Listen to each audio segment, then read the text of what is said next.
Hey guys, glad to see you again. Adam Lane Smith here. I know it's been a while. I've been traveling all over the place. I've been international the last couple of weeks. I've been everywhere talking to everybody about attachment. But I'm so glad to be back here talking to you about attachment. I love the community that we're building here. And I want to say thank you from the bottom of the heart for getting us to, what is it now, 87,000 followers here. Thank you so much for being you guys. Thank you for wanting to learn about attachment and relationships. I'm so glad you're here. Today, I'm going to celebrate all of this and I want to get reconnected with you with a 3-hour live stream. We're going to be talking about avoidant attachment style. We're going to be talking about anxious attachment style, how to make romance work. I'm also going to be taking a ton of questions from you guys here in the audience. And yes, if you're watching this replay later, drop your comments and your questions as well. I'm happy to help you out. Priority is going to go to the members here on this channel. Thank you so much for subscribing. Thank you so much for helping fund the work that I do. I appreciate you most of all. So thank you. If you want to become a member, pop down there, hit that join button. I've got 3 different levels, 3 different perks. Let me know what you need and I will take care of you as well. So I'm going to be looking down over here at chat. I've got my nice setup and everything here. Sahara Love, great to see you again. Welcome back in here. I know it's been a little while. So happy to reconnect with you. Welcome to everybody else popping in. Alicia, Aaron, so happy to see you guys. Today, you know what? Today is special. I don't know how many of you guys have been here for a long time. Pop in chat, say, yeah, me. I've been here that long. But a lot of you guys, before I did streaming over here on YouTube, hey, Hawk, good to see you. Sandos, Egyptian goddess, glad you're here. Before I did live streaming here on YouTube, I used to do a tremendous amount of live stream on TikTok. I used to do like 6 live streams a week on TikTok. And all I would do the entire hour was sit there and take questions and give answers and give advice and try to help. I called it micro coaching. If you've ever watched that old show, Dr. Fraser Crane, where they call in with problems and he talks them through it. If you've seen John Delaney's show now, that's kind of based on that idea, that call-in radio show, that's what I'm kind of wanting to do here today. I used to do it. It's one of the most favorite things that I get to do because I get to help people just rapid fire and give answers and really dish out knowledge. So today, if you've got questions about your relationship, I'm going to be taking a lot of those during this 3-hour live stream. I am going to be sharing if I have resources that are helpful. I've got my books actually sitting over here in case I have to wave one of it, you guys. I don't know if you guys know that I have books out there. I have plenty of videos here. I have so many resources to share. I want to make sure that you know that those options are available. And yes, I am also going to be breaking in, teaching about multiple topics here today. I want to make this as useful for you guys as humanly possible. So I want to start us off with a joke, and then I'm going to take a couple of questions over there from chat. Glad you guys are all here. Save up some questions. I'm going to do them in a moment, but I heard this great joke, and it really illustrates a lot about attachment. Okay? Bear with me. Little Johnny was seated next to a young bride at a reception. Okay? It wasn't her reception. She was pregnant, out to here, very pregnant. Little Johnny looked at her and said, "Why are you getting so fat?" And she laughed and said, "Well, it's because there's babies. They're in my tummy and they're growing. And I'm excited because someday they'll be born." And he said, "Are they good babies or bad babies?" And she said, "Well, I hope they're going to be good babies." And he said, "If they're good babies, then why did you eat them?" And this illustrates exactly how it works when we don't understand how a system processes. If you don't know how birth works, you might think, "Oh, she swallowed a baby." If you don't know that that's a baby growing there, children don't understand this. They have to be taught, right? I got 5 kids. They all learn how, okay, mommy starts having a baby, baby grows, baby comes out. They've learned that process because they've seen it. It's not intuitive. Attachment is the same way. Building healthy, secure relationships is the same way. Okay. You see someone doing it and you say, "What are they doing over there? Why are they talking like that? Why are they being so transparent? Why are they being so blunt about the truth? Why are they whatever it might be? Why are they applying boundaries that way?" You have no idea. You might see happy couples and say, "How are they that happy? It doesn't make sense. I don't get it." It's because you have to learn how the process works. You have to learn the skills. You have to see it, experience it, maybe have someone talk to you about it. Okay. Otherwise, you're like little Johnny asking why she swallowed her babies. You'll also be asking that in your relationships. Why are you applying boundaries? Why are you stepping back like that? Why aren't you X, Y, or Z? Okay. Now, that's a tremendous number of the questions I'm probably going to take here today. Why is this happening? Okay. I went to school. I got my master's degree in psychology. I was working as a licensed marriage and family therapist for many years. I retired from that so that I could now do this coaching and specialize everywhere. I'm going to be pulling in additional coaches. Just a little surprise. I'm pulling in some new coaches soon. I've talked to you guys about that a little bit in some posts and live streams and things before, but I'm building out a whole program that I'm going to try to work all over the whole world so that everyone can get the attachment help they need. But many of you here today are going to be asking me questions because of something you never learned when you were a kid. It is not your fault. It's not a deficiency in you. It's not something wrong with you. You're not broken. You never learned the proper systems. You never got taught those proper systems. You don't know how to do the things that you are looking for. And that's why you're in the relationships that you're in right now. No judgment here. It's just you're going to have to learn. And I'm happy to teach you. So I'm going to start off with taking some questions here in a minute. We're going to take a whole bunch of questions. I'm going to answer them. Then I'm going to pop in and I want to start talking about how avoidant people, avoidant men, maybe in particular, we could talk about women as well, how avoidant people don't learn the proper lessons and why that leads to avoidant attachment. If you can understand that, then you can have sympathy and kindness and compassion for them. And you can also start pushing back on some of those behaviors in a healthy way so you don't just quietly endure them forever. Okay? Let's take some questions over from chat. Great to see you guys over here. I'm going to grab some questions that are already popping up in chat. Hey, as H. Hey, when do you know you're secure from anxious while still in the relationship? Keep in mind that your feelings are going to be very different from your behaviors. I track secure attachment based on the behaviors you choose to exhibit. When you are no longer doing compulsive behaviors to soothe yourself that are non-secure, that's when I say you are secure. Now, your feelings may or may not catch up because your nervous system needs time to reprogram, desensitize, and change. Think of it less as I will be secure when I never, ever feel scared in a relationship ever again. That's never going to happen. Securely attached people do still feel worried in relationships, but you are looking for, I will be secure when I can consistently 95% of the time or more make the non-compulsive choice. I can pause and think and reflect logically, and then I can make a long-term decision for the well-being of myself and the relationship. That's when you have secure attachment. And the other 5% that you maybe don't do perfectly, I can then self-correct back fairly quickly so that I don't simply have to endure it or sit silently and pretend it never happened. It's the actions that you choose that really determine if you have secure attachment or not. Again, the feelings will catch up over time. Your feelings are sensors. Why do we call them feelings? Well, you feel something. What does that mean? What does it mean? What does the data mean that's coming in? What are my feelings meaning? That's what you should be asking. Your feelings are a useful set of data sensors. They will recalibrate over time. Your decisions are what matter. That's what determines if you have secure attachment or not. So someone who is still nervous can have secure attachment. They can have what we call remade secure. You are remade secure. Your attachment process has been repaired. It is fully functional, and you are making those healthier long-term decision choices, specifically with the logical left side brain. When you're deciding things with the left side brain instead of being overwhelmed and compelled by the right side brain, that's where it really gets interesting. Hey, Adam, can avoidance really ever change, or will they just jump back to old patterns once they get triggered? We all can change if we choose to be. Now, when we get stressed out, do we occasionally go back and have what's called a relapse? Yes, we can, or a flare up, right? This is what I talk about. When we get something in remission in a disease model, you can have flare ups now and then. Okay. You can have flare ups now and then. You can have an old pathway that hasn't been corrected yet. But then what do you do? If you have an avoidant person who they get really stressed out and they pull back for a few days and then they realize, whoa, I'm doing the wrong thing. Or someone calls them out, hey, I've seen you pull back. It's been a couple of days. I've tried to be like patient, but it's getting a little much. Could you step back in? And they go, oh, you're right. I do need to. That's that 5% variance, right? 5% that they're not doing it 100% right. 5% they choose to step back in. I'm not going to say they're still avoidant. I'm going to say they have old avoidant tendencies. They are remade secure. They got stressed. They had a stress pathway that hadn't been rewritten yet. Now they fell back into it, but they self-corrected once it was pointed out to them. That's what we should expect of somebody who is fully reprogrammed. Not that you are perfect, guys, but you make the right choices 95% of the time. I'm 34. I want to date 24. Am I anxious or avoidant? Completely depends on everything. You're going to have to tell me a lot more than that. There's a lot more information going on there. Caitlin, good to see you in here. Provo, Archeon, good to see you guys.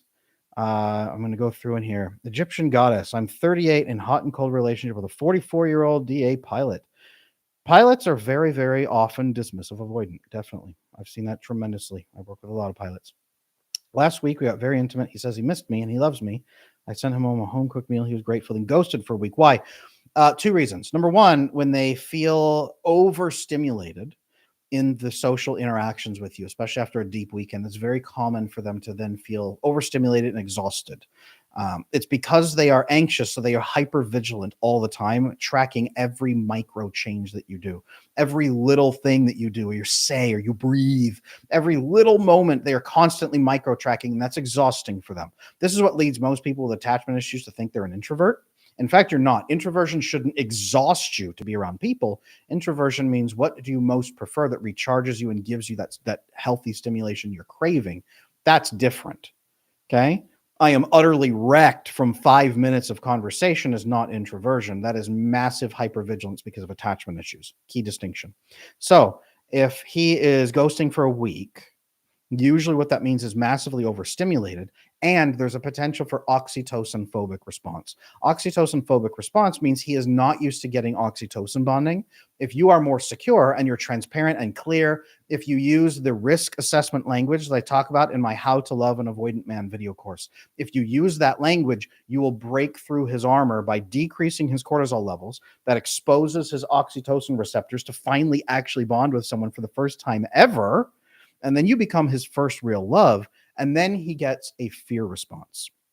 I love you so much. I am deeply invested in you. That terrifies me because now it feels like you have leverage over me and I might not be able to get away the way I want to. Now I have to fight myself. There's an enemy within. I need to pull away and figure out why I feel so disrupted and dysregulated.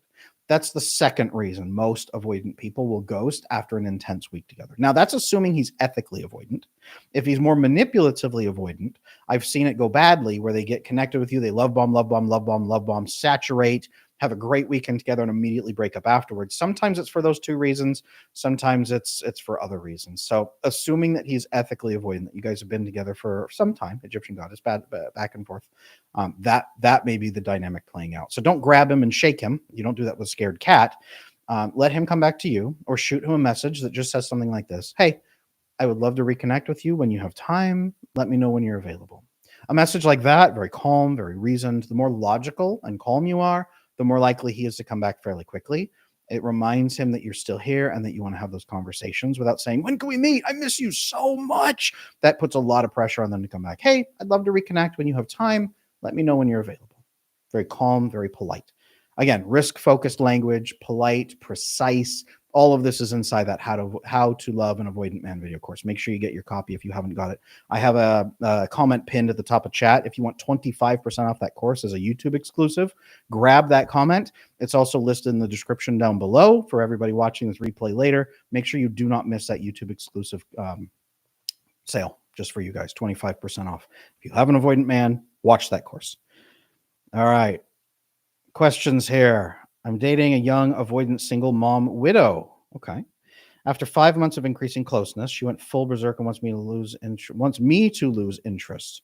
She's a nice girl. So keep in mind that dopamine receptors they need more and more and more to feed on. And novelty dopamine at the beginning of a relationship, you're new, that's new, those are new. All of that novelty dopamine only lasts 5 to 6 months. And then we have what's called the novelty dopamine cliff. At that point, if they're not properly bonding with you oxytocin-wise, vasopressin-wise, they're not getting the serotonin saturation that they need, the novelty dopamine dies, and they now see a diminished return for them to continue investing in the relationship. That's usually where they duck out. If she's now sabotaging and trying to make you lose interest, she may be bonding with you, possibly. I would sit down and have a conversation with her about what does a long-term sustainable relationship look like? What is she seeking long-term? How is she feeling right now? If she can have that conversation, she might be scared, right? The like scared out of her mind, like eyelids tense kind of thing that ethically avoidant people do, but they'll still have a conversation with you. If she refuses and tries to obliterate it, you may be better off ducking out of that relationship because she's telling you she's not capable of having a relationship and is refusing to even try to bond with you. That's my advice there. Why does my dismissive avoidant only want text or leave voice messages? He says we're friends, but flirts. We were in 5-month relationship 2 years ago. He's manipulating. That's that 5 months of novelty dopamine and then fall off a cliff and then diminished returns. So now he's still looking at you like diminished returns.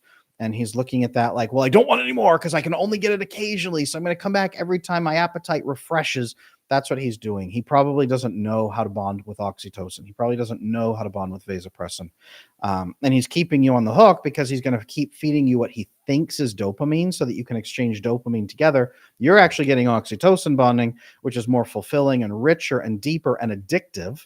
So he doesn't realize that you're addicted to him, most likely. And he's trying to stay safe because he doesn't see a purpose deeper in the relationship. Now, again, that's assuming he's ethical. Have you sat down and had a conversation with him about the possibility of more? And if so, what has he said? That's important. Although my avoidant blocked me to run to another country for an opportunity job, he still doesn't know he's avoidant. He was abused. I only have one opportunity to contact him. How should I do it? He has blocked you and run to a different country for work and is low insight. Let me ask you this instead. What is leading you to want to pursue him? The answer probably is that you've oxytocin bonded to somebody whose oxytocin receptors are fully blocked with cortisol and will not unblock unless they gain insight and are willing to do some work with you. It's very, very, very, very, very hard to navigate an avoidant person out of attachment issues without ever speaking about attachment issues ever. Here's an important point I want to make right now. Women change for relationships. They assume that men are the same. Men are not. Men don't change for relationships. Men change for circumstances.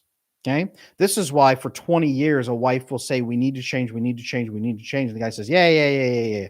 And then at 20 years, she says, that's it. I can't take it anymore. We have to get a divorce. And he goes, wait, I'm willing to try now. That's why we see that effect is men only change for circumstances. Research shows that if a man converts his religion to a new religion, 97% of the time the wife converts with him. If the wife converts first, 7% of the time the man converts. Okay? That's how little men change for relationships.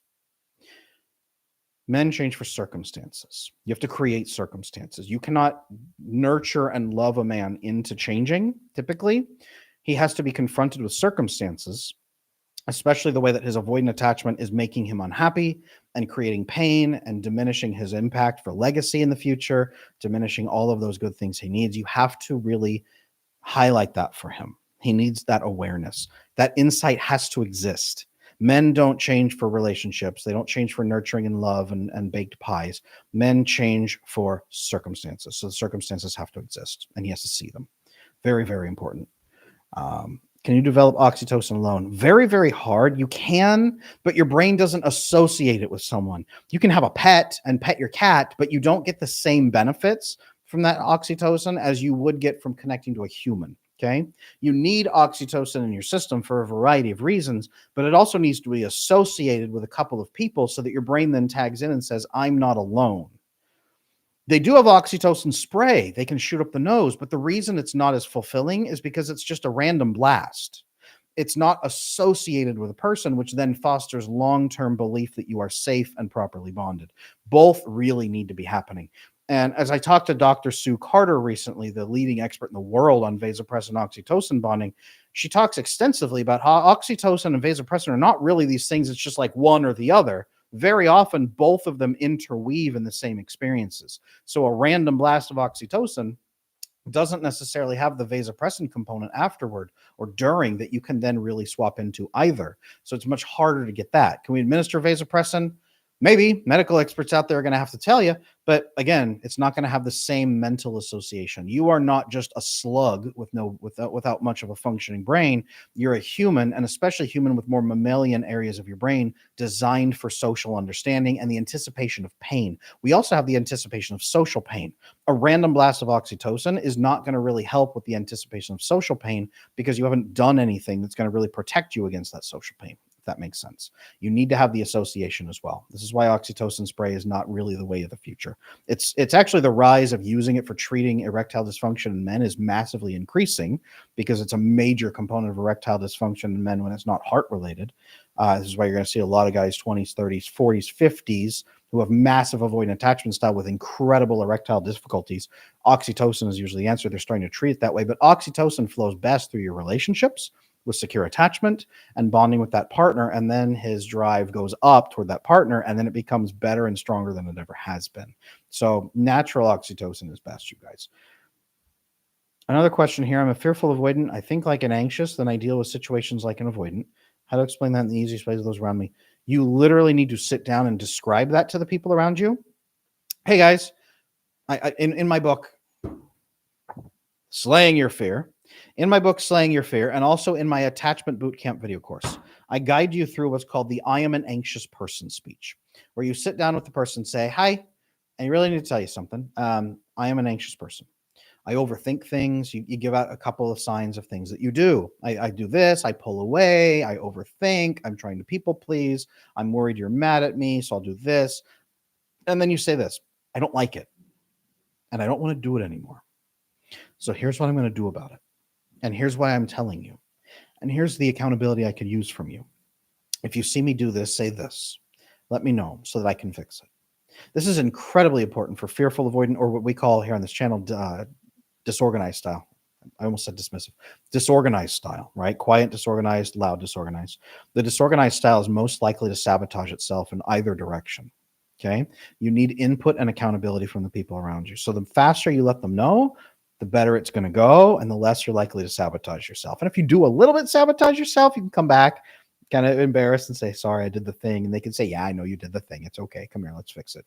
And then you can fix your relationships. And by doing this, this is how you fix your attachment. So protecting yourself against the problem and fixing it are one and the same in this case. Hope that helps. Love that you're sharing the deeper aspects of research and hormone bonding. Absolutely. Yeah, I had a fantastic conversation with Dr. Sue Carter, I want to say a week or two ago. We filmed it. My production team's got it right now. They're editing it up, so it'll be beautiful. We're going to put it up here on this channel. It was for this channel, not the I Wish You Knew podcast. So you're going to see that interview here before too long. It was fantastic. I got to just pick her brain and learn from her directly. It was so, so wonderful. I can't wait for our next meeting. I sent mine your videos, but he obviously dismissed it and called himself a narcissist as he does his mother. He called himself a narcissist? Interesting. So, hey, I'm just a narcissist. It's fixable. Number one, he needs to understand that this is fixable. Which videos did you send him? Actually, now I'm curious. Did you send him what a man with avoidant attachment style needs to feel happy? Did you send him that one? That would be a good one. Mary Kay, good to see you in here. Thanks for the live stream. It's been a while. Excellent timing. Absolutely. Congratulations for the new set. Oh, yeah. Thank you, you guys. New camera, new set, new microphone. Is the sound quality better than it used to be? Let me know, chat. Is my sound quality better? I think I was speaking like straight through my laptop microphone last time, or my AirPod microphones before. So let me know, chat, if I'm doing better there. Heads up, everybody who's just joining us. Pinned at the top of the chat is that 25% off coupon for the How to Love an Avoidant Man video course. If you haven't picked it up yet, it is on that special 25% sale right now just for YouTube. For people watching afterward, it's also down in the video description below. Use code YouTube25 at checkout, YouTube25, so that you can get that discount and save that money. I want to get you guys that and make it affordable at the same time. So glad you guys are here. Don't miss that. Definitely sounds clear. Great quality. Hey, love it. Thank you so much. Wonderful. Yes. Oh, good. I'm very glad. Crystal, glad you're here. Good to see you. How to build trust and open up after the partner used the information as ammo during arguments. Okay, so you've had a partner. You've had conversations before. And then during arguments, that partner has brought up those things as ammo. There's different ways that a person might do that. They might be noting a fact like, hey, here's why I'm thinking X, and it could feel like they're using it against you. Or they can actually weaponize against you. You said, well, you did this, and this was terrible, and so you owe me. If it's you owe me because of X, that's a serious problem. See the difference? If they're noting a fact logically, that's not using it against you, that's making a smart judgment, a discernment. Okay, two different things. So you have to determine, number one, which one it is. Number two, before you can really have discussions and disagreements with people, or conflict, what we call conflict. Conflict's not bad. Conflict's not a confrontation. Conflict is two people who think their goals might or might not be in alignment. So now they have to decide if they are, and then come to a negotiation. That's all conflict is. It's when I started this live stream, I told my wife, hey, I'm going to have to do this live stream. Could you please make sure that you keep our 5 kids relatively quiet, or keep them at the other end of the house, or go outside and play so that they aren't yelling, screaming, and throwing the soccer ball in the house and breaking windows during my live stream. Can you do that for me? If so, do you need anything from me before or after? That's a conflict. That's negotiation. She laughed and said, yeah, no problem. I'm going to take them out anyway. We're going to go play outside. They're out playing in the yard right now. That's a conflict, you guys. And we resolved it very fast and quickly. But because my wife and I have sat down, and when I have coaching clients, I have them come in and do this. We sat down and we built, number one, the purpose. Why are we together as a couple? I do this all the time with my coaching clients when they're couples. What is the purpose of your relationship? It can't be let's give each other good feelings till one of us dies. That's not a good purpose for a relationship. You're going to fall apart the first problem you have. Okay, the purpose for us is raise healthy children, grandchildren, great-grandchildren, build a family legacy. Part of it is supporting my work with attachment. I want to help 1 billion people around the world fix their attachment issues. Okay, I can't do that without the support of my wife and my family. So part of it is that my legacy then becomes their legacy. This work is part of their legacy because they helped create this. They helped support this. Okay. That's part of our purpose. We're a very religious minded family. Part of our family purpose and being married is to follow that religious structure and help each other do that and keep each other accountable. The purpose of our marriage is there. So it's very clear. It's not just good feelings till one of us dies. And then the 6 pillars of a marriage. I work on this with my coaching clients when they come in. Each one of them creates 3 non-negotiables of how they are going to be acting in the relationship and treating each other, or priorities, whatever they're going to do. Okay. It could be, we will always speak with respect for each other during conversations, even if we're in conflict. We will prioritize our time together as a couple so that we make sure we get some bonding time and don't let that lapse. Sex twice a week, right? Protecting our children from threats outside. Whatever it may be, 3 non-negotiables from each. They click together, 6 pillars of the relationship. Purpose, 6 pillars. I do this with most of my couples that I work with in coaching. I do this first session, sometimes second session, if the first session takes a lot of assessment work. But that's important. You have to build that in. Okay, you must build that into your relationship. If you don't, your relationship falls apart. So hope that's helpful. Do you have a podcast on how to become secure? So Lydia, it really depends. I have what's called the Attachment Bootcamp video course. My Attachment Bootcamp video course is on adamlanesmith.com. Website and everything is linked in the description. If you click that link pinned in chat, it'll take you to the other course. But the Attachment Bootcamp is one I built specifically to help people resolve attachment issues. It takes you through 10 clear steps to go from crushingly insecure and miserable to fulfilled, confident, great boundaries, good friendships, good relationships, good family structure, and then romance. Romance is the last component in it. Romance, sex life, sex drive, everything, marriage, family, and children, it boosts. So go from absolutely miserable and feeling alone in the world, even if you're not, if you have relationships, to fulfilled and connected and confident. The Attachment Bootcamp is available on adamlanesmith.com. Check that out. Thank you for asking. Diego, no, it is perfectly fine to give your homies a good night kiss. It just depends where you're kissing them and how you're kissing them. That's all. When I'm doing podcasting with Andre and I see him on the set, I give him a big hug, and sometimes I just kiss him on the side of the head, kind of thing, and he goes, "Oh," and it's if you've seen the podcast, you know he's avoidant. But no, absolutely, man. I hugging, kissing. Ask any Italian man if it's inappropriate or in any way to kiss the people that you love. It's fantastic. My son, he's 8 years old. We're hugging and kissing on each other all the time, and fist fighting and wrestling and attacking. Sometimes at the same time. So that is what it is. No, it's this idea that men can't be affectionate. We got to crush that. We got to crush that. Sahara, Devin, I want to know the answer. What was Devin's question up here then? I want to see that. Not seeing it. I'm going to take another question then. These are great questions in here, you guys. I love this. Jenna Hudson, my boyfriend and I are approaching our 7 years together. He won't pull the trigger on moving in. We've known each other for 25 years. I've discussed my responsibilities, alone time, what to do. So you have a guy who is committed to a 7-year life process of living separately, likely avoidant, to be honest with you. When I see that 7-8 year connection and women start asking, okay, when does it get serious? It's a pretty good indication he doesn't want it to be honest with you. Doesn't mean it's doomed. It's just a pretty good indication that he doesn't want it to. What I encourage you to do is sit down with him and say, hey, you mean a lot to me. and I want to have a logical, calm conversation with you because I would like to move this relationship forward, but I don't want to do that at your expense, and I don't want to do it against your wishes.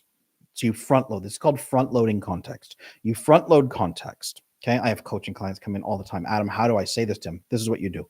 You front load context because he'll invent the context if you don't. Hey, can we move in together? Right? He'll jump out the window. Hey, you mean a lot to me, and I'd like to advance the relationship, but I want to do it in a way that is fair and in a way that feels comfortable to you as well. So, under what conditions could we move in together, and what does that time frame look like? This is that risk-focused language, that business-focused language, again, that avoidant men tend to prefer. It speaks to them. They can understand it.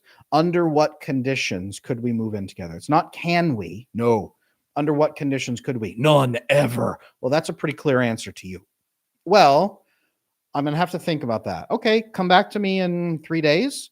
I'll give you 72 hours to think about it, or a week, maybe 1 week. Come back. Let's talk about it. But let's have a conversation. Let's set a time to come back. Okay, under what conditions? Again, that risk-focused language, if you haven't watched my How to Love an Avoidant Man video course yet, it talks you through building that risk-focused language and how to apply it. Definitely check out that course. That should be a good one for you right there. A great investment, and especially at 25% off, great investment to fix the 7-year relationship. I don't want to see that go down the drain. Maybe a trial period. Under what conditions? That's honestly the best thing. If he's open to a trial period, cool. How would you be tracking that? Well, how long would the trial period be? What are your KPIs, key performance indicators, telling you that it's a good structure? How could you move forward with confidence? What would give him confidence? One thing that you might find, especially when you start asking avoidant men these questions, is they don't know. And what this does is highlight those gaps for them. Remember back at the beginning, I made the joke about little Johnny not knowing the processes. You can show him that he doesn't understand the processes and then start talking him through how to build that together. Maybe you have a video that you watch. Maybe there's your favorite YouTuber about attachment who talks about avoidant men and building structured relationships. If only that favorite YouTuber had produced a course on how to love an avoidant man that you could then watch with that person and say, would this be helpful and loving to you? Hey, maybe that's why I made that course. It is. I've been with my avoidant for 4 months now. All good, living together, using all your tips, and it's been wonders. All his past relationships lasted 6 to 7 months. What to do when we're reaching there? Great, amazing. You're with your avoidant for 4 months and you're living together. That's very fast. No judgment. That is just very fast for cohabitation. 6 to 7 months is the novelty dopamine cliff. So you're talking about his relationships survived to the end of the novelty dopamine cliff. Novelty dopamine cliff. He falls off the cliff. He does not do proper oxytocin bonding. Oxytocin bonding and vasopressin bonding are the two things that he needs to activate and that you need to work with him on. It's not something you can just like in the middle of the night be like doing his brain like this, making him bond with you. It's not going to work. You're going to have to do it through conversations with him. You're going to have to do it through navigating some conflict with him, difficult conversations. That doesn't mean arguing with him, navigating conflict. Hey, I know that many of your last relationships have lasted about 6 to 7 months.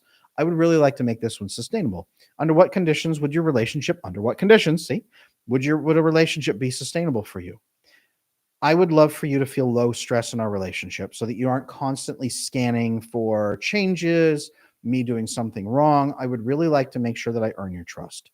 How could I earn your trust? Under what conditions would I have your trust? How can I get to that place? And I'm not saying that to try to get you around so I can try to steal something from you after you trust me. I would like our relationship to be sustainable, and I know that's only possible under a trusting situation. What can we do to build trust? What has worked for people to build your trust in the past, right? If you can get his trust, his hypervigilance around you goes down, so his cortisol level starts to go down. Now when he's in your presence, he has peace. You guys know on social media how guys are saying, be his peace, right? Don't, be his peace. Give him peace. I just want peace. That's what that means is my cortisol level is low because I'm not constantly tracking your next mood shift or what you're going to do is stab me in the back or steal my wallet. They're always tracking. Avoidant people are always tracking. If you can get it to a place where he's not tracking with you because he knows you're calm and steady, A lot of times you're going to have to self-regulate better. It just happens. But the more that you can do that, that will build a lot of that trust. The more that you are self-policing, self-discipline, the more that you are asking how to build the relationship together and asking him what would be helpful for him to be fair to him. The more you do that, the more you foster that trust, the more his cortisol comes down, the more his oxytocin receptors open up, the more he can experience oxytocin bonding with you. That carries that relationship forward, and especially the vasopressin bonding. All of that carries forward. So there we go. All right. I'm trying to decide if I should take the How to Become More Secure course or How to Love an Avoidant Man course, as I don't know how much the other person in the relationship is invested. You know what? If that's the case, start on your case, because if you don't know how much they're invested, you haven't had the core conversations to ask, which probably means you don't have the right boundaries. No judgment. You just don't know how to do it. You don't know how to push into those conversations confidently and build them. And then you're reliant on that person for your sense of safety and stability. That's part of the reason they won't trust you, is because they only trust people who are self-reliant for stability, and very few people in the world are that way to their eyes. So if you take the attachment bootcamp course first, that's what I recommend. Do your own work first. Become self-managing and self-regulating. Get your own anxiety under control and build healthy, structured, stable, secure relationships in your life. That will show them that shift and begin to generate their trust in you. Or if they are catastrophically unhealthy and toxic, it will drive them away, and then you won't have to deal with it anymore. Either way, you will win. So I would take the attachment bootcamp course if you're not sure which one to take first in that case, to be honest with you. Devin, here you go. There it is. I have fear that I will cheat or want someone else. Am I just at an age where the variety is still attracted to me? Do I need to just get over it, succumb to it, and break up? You know, Devin, I had this question just the other day from a coaching client who came in and was, well, let's say in his mid-30s, privacy maintained. In his mid-30s, he came in and he said, Adam, I want to get married. I really do. But I can't shake this thing where I need sex with multiple other women. I just can't shake it. What are my odds of finding a healthy, securely attached woman who's going to let me have an open marriage where I can have sex with random women, never form or emotional connection with them ever, but have sexual contact with them on the side, but completely open, and she's fully secure and calm, and also she won't want to be open and have sex with other people? I said, buddy, you're shooting for a unicorn there, because most women who are securely attached, not going to be comfortable sharing you. Most women who are going to let you be open probably are going to at least not be happy that you're not letting them be open, because it seems a little bit more controlling. You're not really going to be able to build a structure like that, very likely. It's going to be very difficult. And then I said, talk to me about, what does female approval in these sexual things mean to you? What does this dopamine mean to you? Do you know how to bond through oxytocin, vasopressin?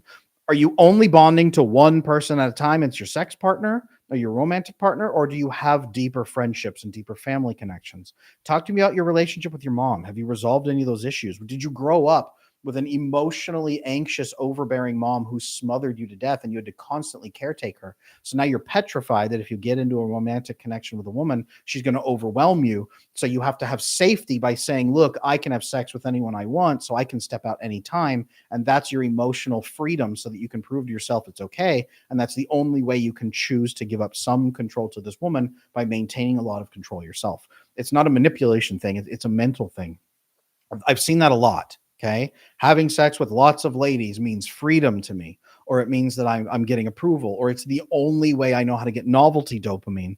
And that's the problem. It's oxytocin, vasopressin bonding. That's usually what this means. And then having a partner you actually trust, so you don't have to worry about feeling trapped. You feel liberated with them, liberated from everything else. You feel really content with them. You're making clear, obvious transactions and exchanges in exchange for monogamy. What are you getting for the price of monogamy in this case? What would be worth it to you? These are questions you need to have.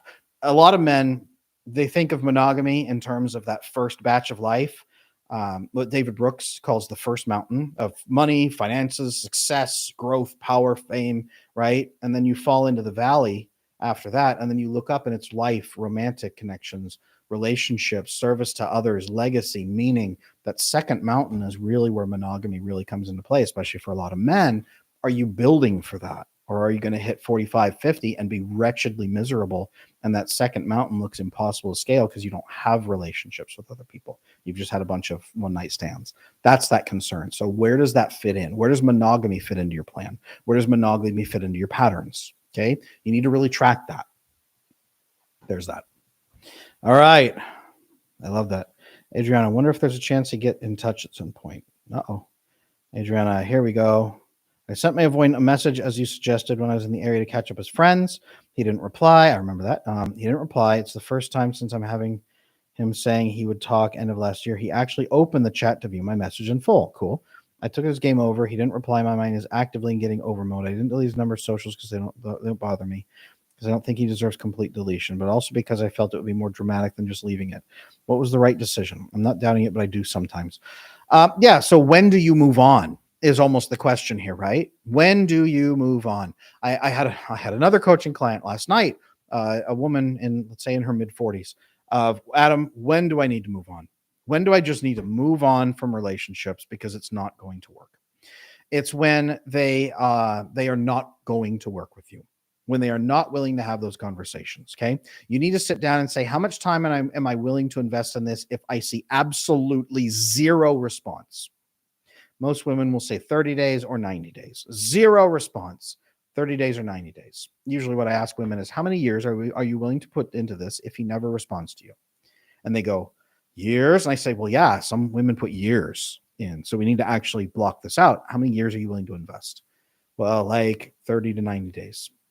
Okay, set an exact time and then move on if you don't hear from him at that point. Okay. How much are you willing to invest if you see minimal effort, but there is a little bit of effort? Okay.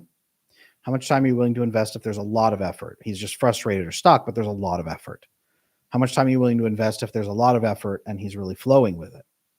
You need to have these arguments with yourself, these honest discussions. How much time, ladies, are you willing to invest? You don't have 500 years. You have a limited window for various things, various reasons. Sometimes your window's bigger or smaller based on what you're looking for. If you want a family, it's narrower than if you just want a lifelong partner up until you're 95 years old. You're going to have to build based on what you're willing to invest, and then see if he's willing to invest anything that matches what you're investing. That's really the question here. So if he's not willing to, Adriana, if he's not willing to, then he's not willing to. If he's barely reading your message and not replying, it's been all that time. For me, my advice is, number one, move on. And number two, look at why it is that you're really invested in this guy still. Why haven't you moved on to somebody who is responding to you? There's something there. Probable, quiet, disorganized men married to female avoidant. She's starting the process of separation, just seems to want out, but we've got kids. Is there some way to persuade her to reconsider? It depends how hostile she is. It depends if she's happy, friendly, mean, whatever it might be. You're going to have to talk about that with her. Where is she at? What is she looking for? What are the reasons she's not happy? A good question would be, under what conditions could we continue a better marriage? What would that have to look like? What would have to change? I have couples come in all the time, avoidant woman, and then secure guy, anxious guy, disorganized guy. All the time I have this pattern come in, you guys. We don't talk much about avoidant women because they're a smaller portion of the population, but they're there. And I get that a lot in coaching, okay? Under what conditions would you be fulfilled in this marriage? Under what conditions would you be happy to continue? Under what conditions would you consider it a new, better marriage? What would that have to look like? What would need to change? She may not know. She may not have a framework for that, okay? Then you lay out options. This is what I call offering the menu. A lot of avoidant people, they don't know even what's on the menu, okay? Love to them is, let's say love is steak. Love is meat, okay? Meat. Love is meat. They are used to gas station hot dogs. You are trying to offer them a gigantic, juicy $150 tomahawk steak, like gigantic, like 30 ounce steak, cooked perfect. And you say, I would like to offer you meat at my restaurant. And they think, why would I come to your restaurant for a gas station hot dog? This is the dumbest thing I've ever heard. I can get a gas station hot dog over there for nothing. They don't understand what you're offering. So offering the menu, helping them understand what an intimate relationship looks like. What does that bond even look like? Very important. That's something that it's hard to teach. I do a pretty good job of it typically in my relationship coaching. I do have that video, what men with an avoidant attachment style need to be happy. A lot of guys in the comments say I've been avoidant my whole life and I'm crying watching this video. You can check that out. I do have How to Love an Avoidant Man, the video course. It works just as good for women, for female avoidance. You might want to take that course, go through it with her. Hey, I think I found this video course. It's really helpful. It's 25% off right now, pinned in the chat at the top of chat. I have this video course. This shows what I should be offering to you. Is this something that you want to build together? Would this be enough to keep us together and build us a great relationship? Hey, Jigara, thank you so much for that. I appreciate you. Thank you so much for that donation. I'm a 40-year-old man, life in complete ruins. A year ago, I saw your content and found I was just anxiously attached, not depressed. I enrolled to a college for the first time, and I'm doing great. Congratulations. Everybody, say well done. Everybody, chat, give them a well done. Give them a W. Congratulations. Well done. You are fighting the good fight, and I'm so glad to hear that. I hope that your attachment is doing better. I hope that you are feeling fulfilled. Tell me how your relationships are. I would love to hear that, but well done. Well done. Keep going. Yeah, chat's on fire for you. I love it, love it, love it. Sando says, my fiance was a vegan. Uh-oh.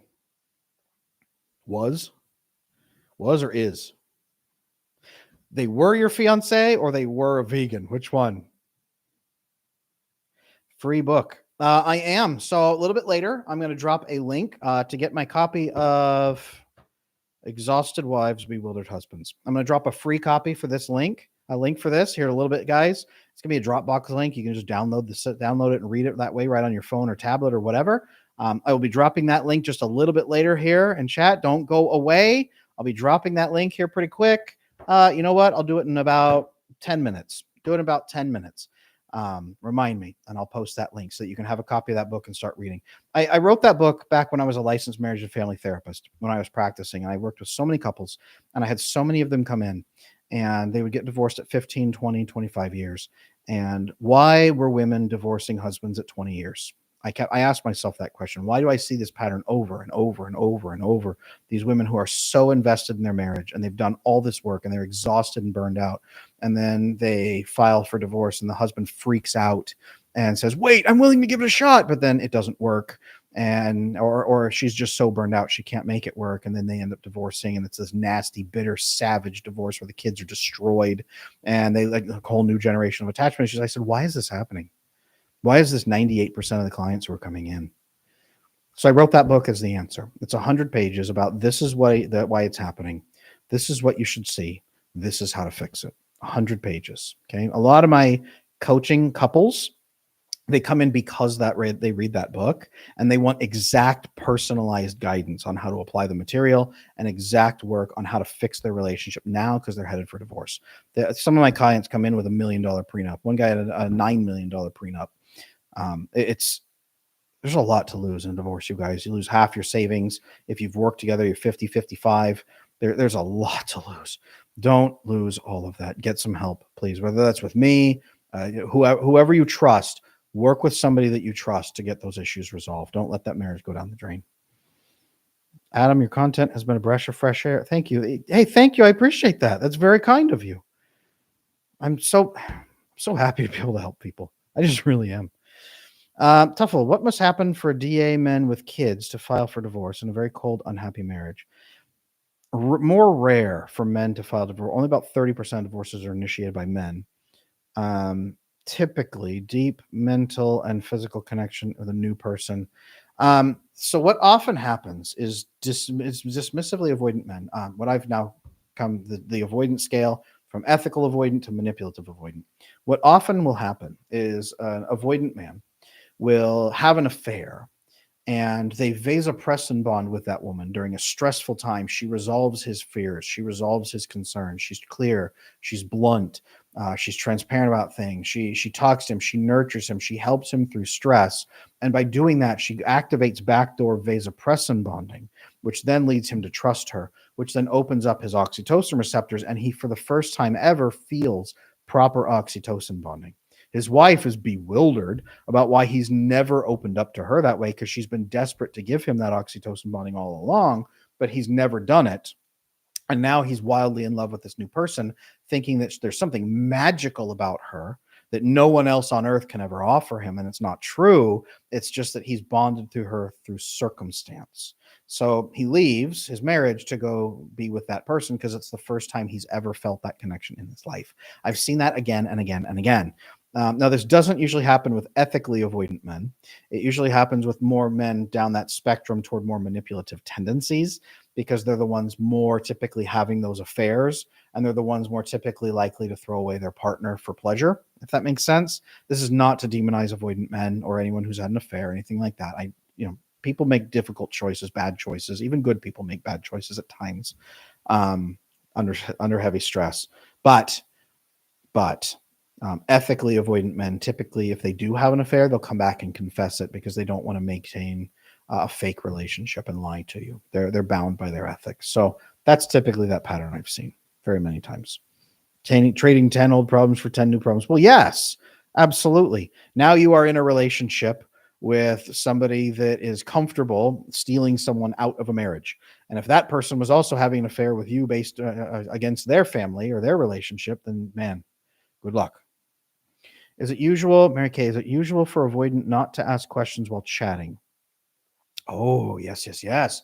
Here's a whole problem. When I have guys come in, I have a 5-session dating mastery coaching package, and every single time I have to teach men how to talk to women. Most men make statements. Okay? Most men make statements. If you see a group of guys sitting around together, they make statements at each other. Men make statements because they observe problems, state answer. They give an answer. They debate back and forth. Okay? Men make a lot of statements. Women ask a lot of questions. Men usually don't know how to ask women proper questions. They don't know how to carry a conversation. They don't know that a dating conversation is supposed to be a game of friendly tennis where you hit the ball back and forth and that questions are hitting the ball. They just go like this. She hits the ball to him and he goes and doesn't hit it. And he just lets it pass. He just lets it pass. He just lets it pass. And she's hitting him all these serves and it's not going anywhere. And meanwhile, he's just staring at her. Or worse, he goes on a 2-hour rant about how his favorite dinosaur could beat King Kong or something like that. I would love to have that conversation, by the way, but most women don't want to on a date. I have that conversation all the time with my son. That's why that's in the front of my mind.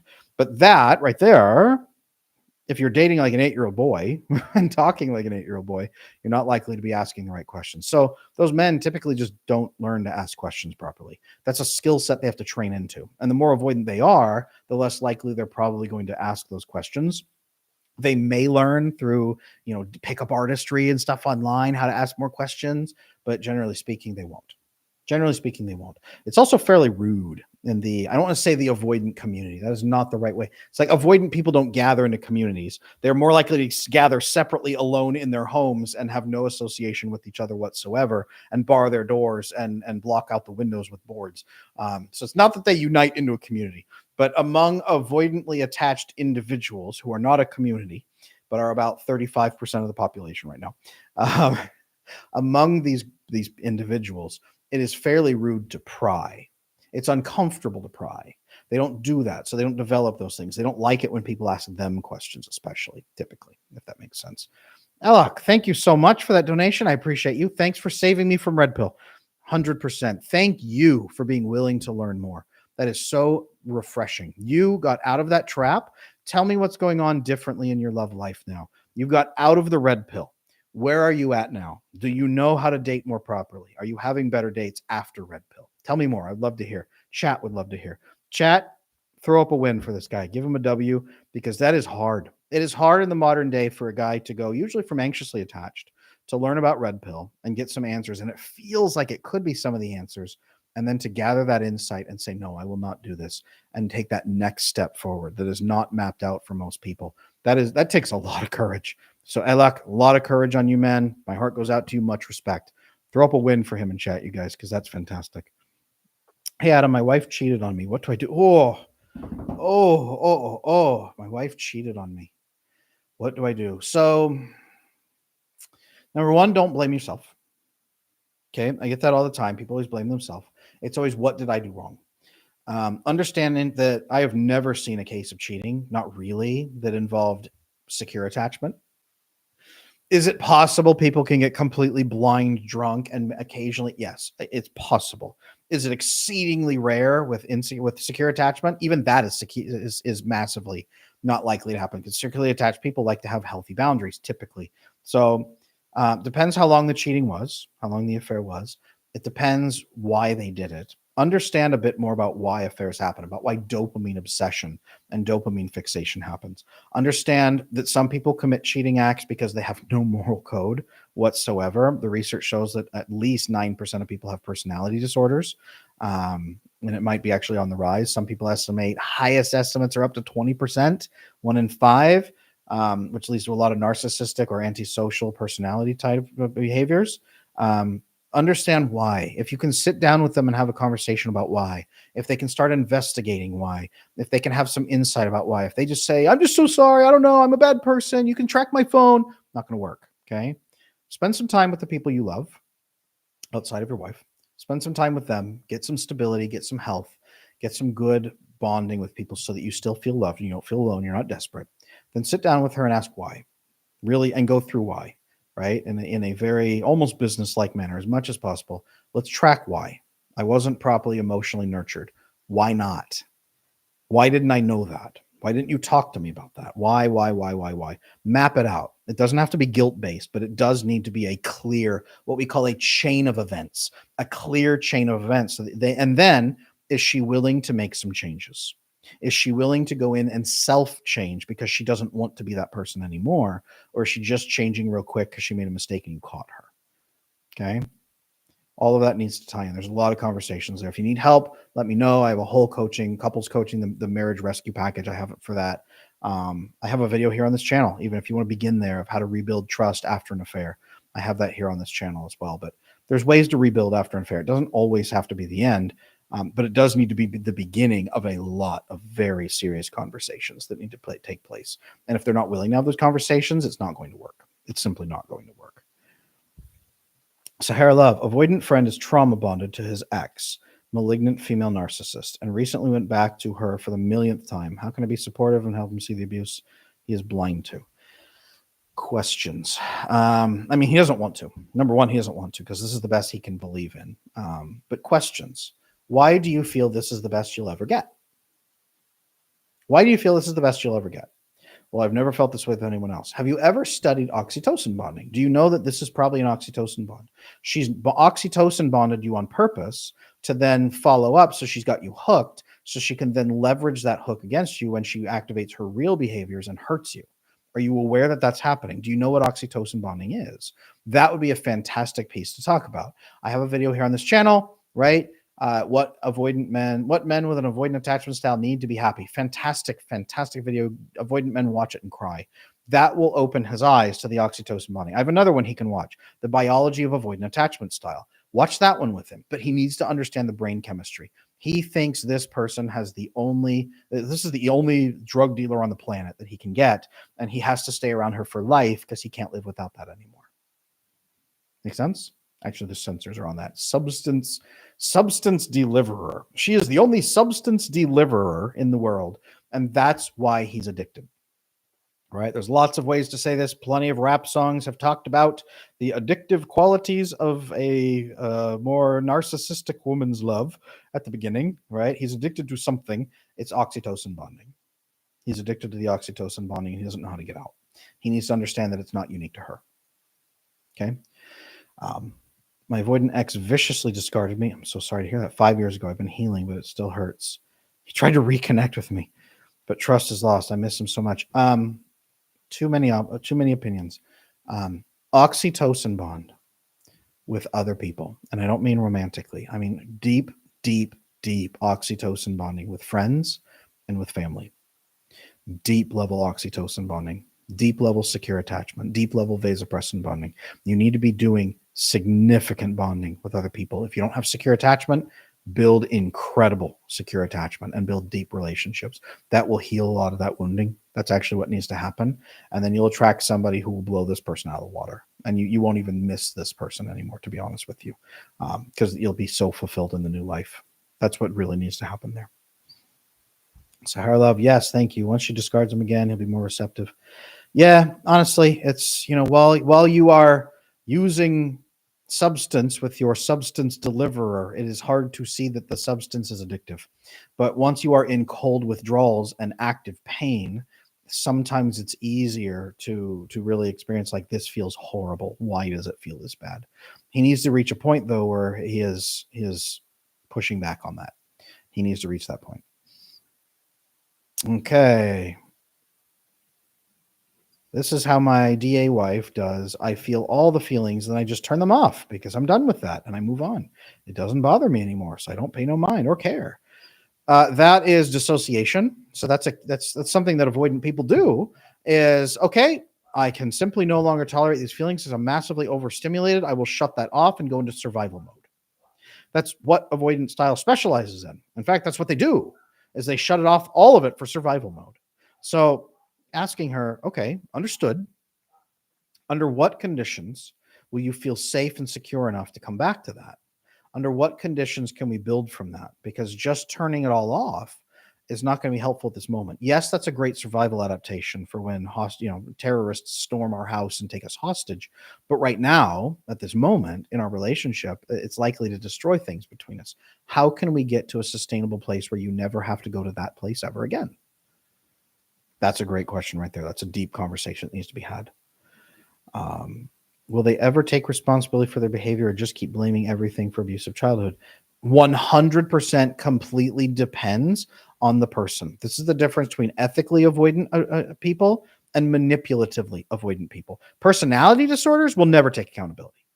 They can't. They have to experience full ego death before they can really come back from personality disorder and start rebuilding. And many of them don't survive that process, quite frankly, for a variety of reasons. Manipulatively avoidant people push that off, that accountability, as long as possible. And the brain starts saying, other people would do worse to me if they got the chance, so I can justify these manipulative behaviors. They have to come to a point where they recognize what they're doing is hurtful and is actually ruining what they need and what they want. Okay, that has to come to that point. But rock bottom is important for that. They have to have consequences. Kayla, thank you so much for that donation. I appreciate you. Thank you. How do I bring up the conversation to an angry avoidant man about his attachment style? And how could I word it to get him to believe my love and do the work? So if he's actively angry, you're going to have an absolute horrible time. If he is flooded with cortisol, his oxytocin receptors are blocked, like iron wall around them. Okay, it smothers them. He cannot receive that oxytocin bonding, and he's actively viewing you as an obstacle to his happiness and to his peace. You are now his enemy in his brain. His brain catalogs you as an enemy. This is why it's not going to work to start doing that opening up process now. First, his cortisol level has to come down. So you have to do de-escalation tactics with him, or that's why they run away and take space so that they can de-escalate themselves over time. Usually passive de-escalation. They don't usually know how to actively de-escalate, or they dopamine binge to actively de-escalate. This is why they run away and hop on Tinder and have sex with 3 people, and that de-escalates them through dopamine processes. That's why that happens. Usually they circle, they wait for them to calm down, then they start like testing you if you're calmed down. So they'll send you a picture and they'll do this and they'll leave a comment and they'll test, and you're like, what are they doing? They're testing to see if you go and freak out with cortisol, or if you're going to be calm and connected with them. That's why. So that's the conversation. You have to wait for them to come down from their cortisol spiral. It is impossible really to fix it during a cortisol spiral. I'm just going to say that. Back Health 101. Good to see you. Hey, love your stuff. Glad you're here. Thank you for being a supporter, and thank you for the comments through the years. Actually, I appreciate you. I really do. I recognize your name. I remember you complimenting me on my eyelashes at one point. Thank you. Please talk a little bit about your book, Slaying Your Fear. Oh, yeah, great. Erica, Slaying Your Fear is a book that I wrote back when I was a practicing psychotherapist. I actually wrote Exhausted Wives, Bewildered Husbands first for couples, and people begged me, please, please, please write an attachment book for individuals. So I wrote this book. It's primarily aimed at anxiously attached people. It's a 100-page guide. The first 25% of the first quarter of the book, what is attachment?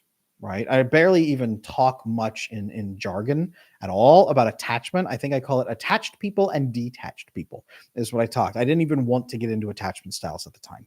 It was, these are what detached people feel. This is what detached people feel. This is what attached people feel. This is the difference. The second half of the book, or the second quarter of the book, how does your attachment get broken and what does it look like in your relationships? Okay. The last half of the book, fix it, fix it, fix it, fix it. There's 5 key steps in this book on fixing your anxious attachment in particular. Now, it is helpful for avoidant people. It's primarily aimed at anxious people, so it may not fully resonate, but it's still very, very useful for avoidantly attached people. Slaying Your Fear is available on Amazon. It's linked on my website, adamlanesmith.com, if you need it.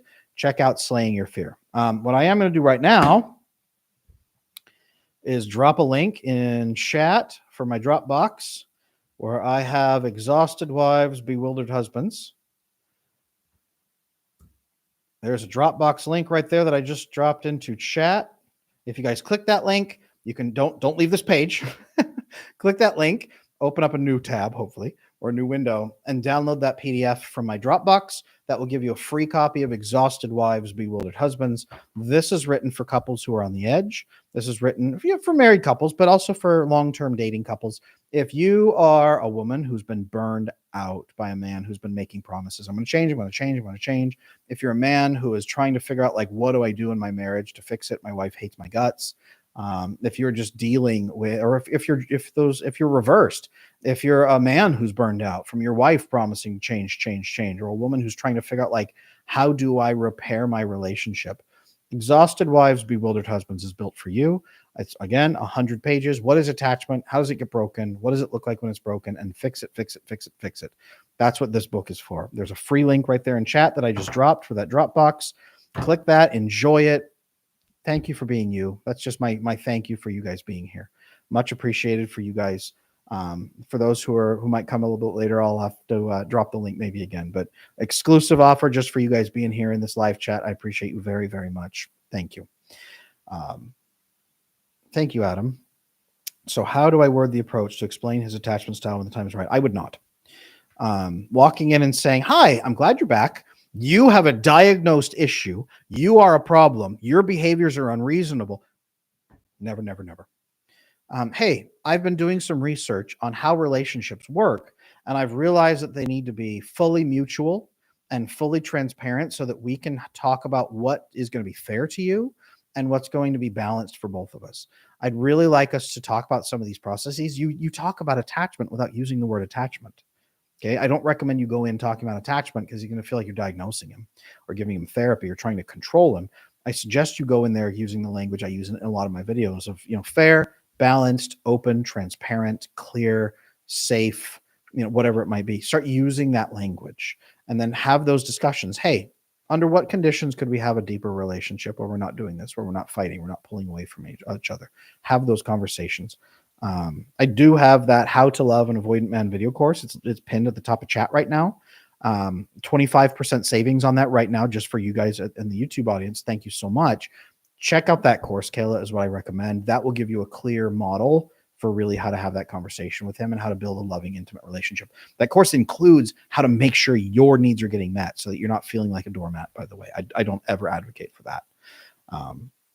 Mac, thank you so much for that donation. I appreciate you. Thank you so much. I contact you on Instagram. I need help to the avoidant man that I love. I need to make sure he'll be fine, even if our relationship didn't work. I understand that, and you're very compassionate and loving. That is a good sign. You're the best. You mean a lot to us. Thank you. Thank you. I really appreciate you so much. Let me know on Instagram how I can help. Shoot me a DM over there. All of you guys are welcome to DM me on Instagram if you need help with something. You know what book to buy, what course to get, like what to do. Reach out. I am here to help you guys. Shoot me a DM anytime. I'm at Attachment Adam over there, just like I am here on YouTube. At Attachment Adam over on Instagram. That's the only other way I've ever been able to get over people. Betrayal wound. Oh, Adriana. Question 2. Where would you say getting over through fake hate comes? Fake as repeating such words to yourself without truly believing you hate the person. Yeah, that's called resentment. It's from being hurt.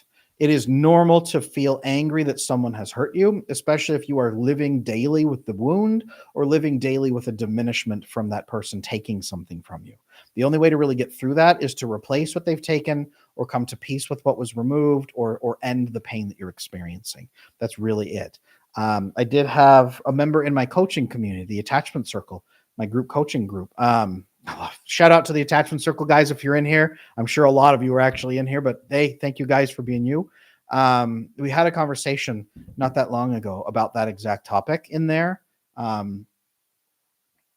You can only really move on past something when you've replaced it with something that means a great deal to you, other intimate, loving relationships. So that tells me that to really move on, you have to replace what that person took, or end the pain that they inflicted on you.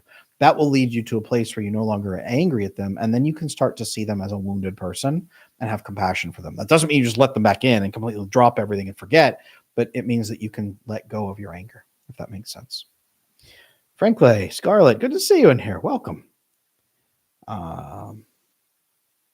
Thank you, Adam, for your help. Your course helped me start connecting with my avoidant partner. Milda, I'm so glad to hear that. Thank you. What was the best light bulb moment for you? I'm curious. Some people say it's the language change. Some people, some women in particular, say it's how I teach you to articulate your needs so that he'll start actually hearing it. Which one? What was it for you that was the biggest change? And I wanted to put that in that course because I people always say, well, where's the How to Love a Woman course? That is the How to Love a Woman course. He has to reciprocate or else he gets out of the relationship or you boot him out. That's halfway through that course. I don't advertise that part usually very often, but I don't stand for doormat relationships, you guys. If you've watched this channel long enough, you guys know that. And for anybody asking, the course that she's talking about is linked. It's pinned at the top of chat. 25% savings on the How to Love an Avoidant Man video course. I want to make sure you guys see that. Braden, I'm FA. Left my fiance, who's severe AA. Okay, would scream, scratch, grab. Ooh, she loved, cared for me like no one else, but she'd scream, scratch, and grab. I'm 40. Did I do the right thing to leave her? We're blocked, no contact, 4 weeks. You're fearful avoidant. Guys, can I say something really controversial?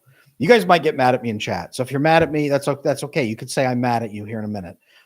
Or you could say, Adam, I'm not, it's okay. It's okay. Let me know, guys. Let me know, chat. But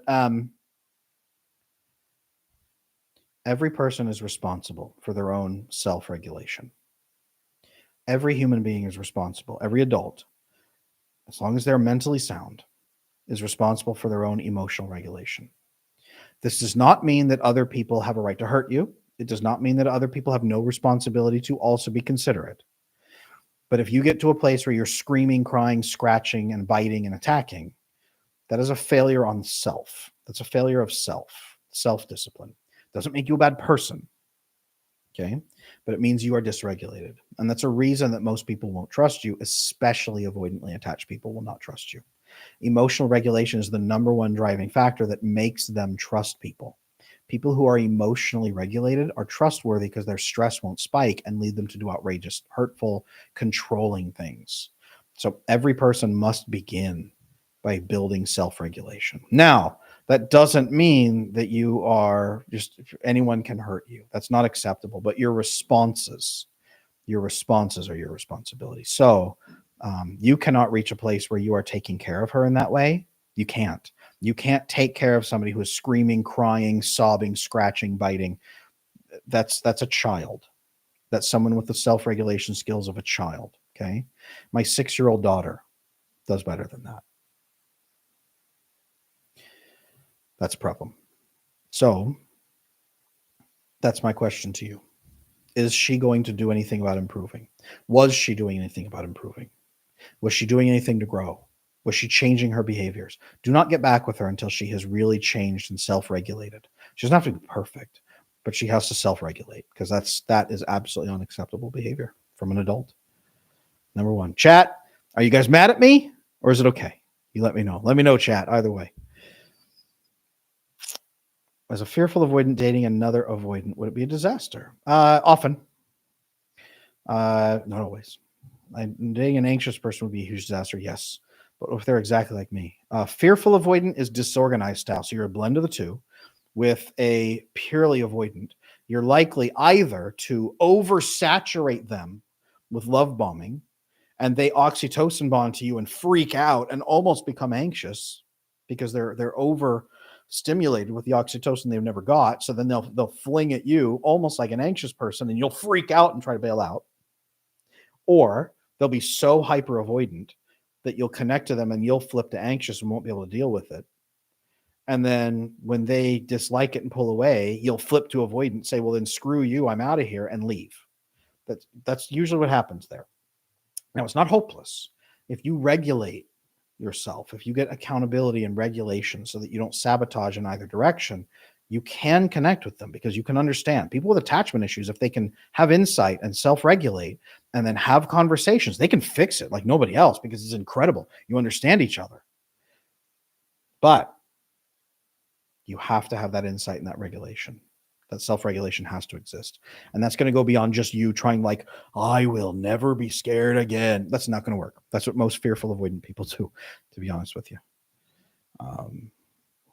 There we go. Perfectly said. Well said. Both. Both. That's okay. That's okay, Moksha. You can be mad and it's okay. I agree. Okay, there we go. 100%. Co-regulation. Got it. Yeah, co-regulation is good. Co-regulation is important, Swords of Light. You've got it. That's true. But co-regulation shouldn't take the place of self-regulation. Okay? You should be self-regulating. And then there's times where you click in and co-regulate during extenuating circumstances. Make sense? Hey, your dad just died. I totally get that. And I've got you. I will step in and help you right now because it's going to be really hard. This is an exceptional circumstance.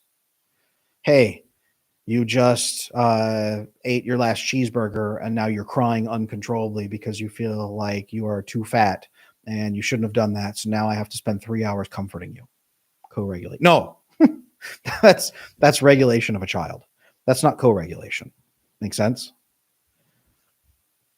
Angela, what about worries like jealousy? Should you take to your partner if it's reflexive? Good question. Should you talk to your partner about jealousy if you know that it's unreasonable jealousy?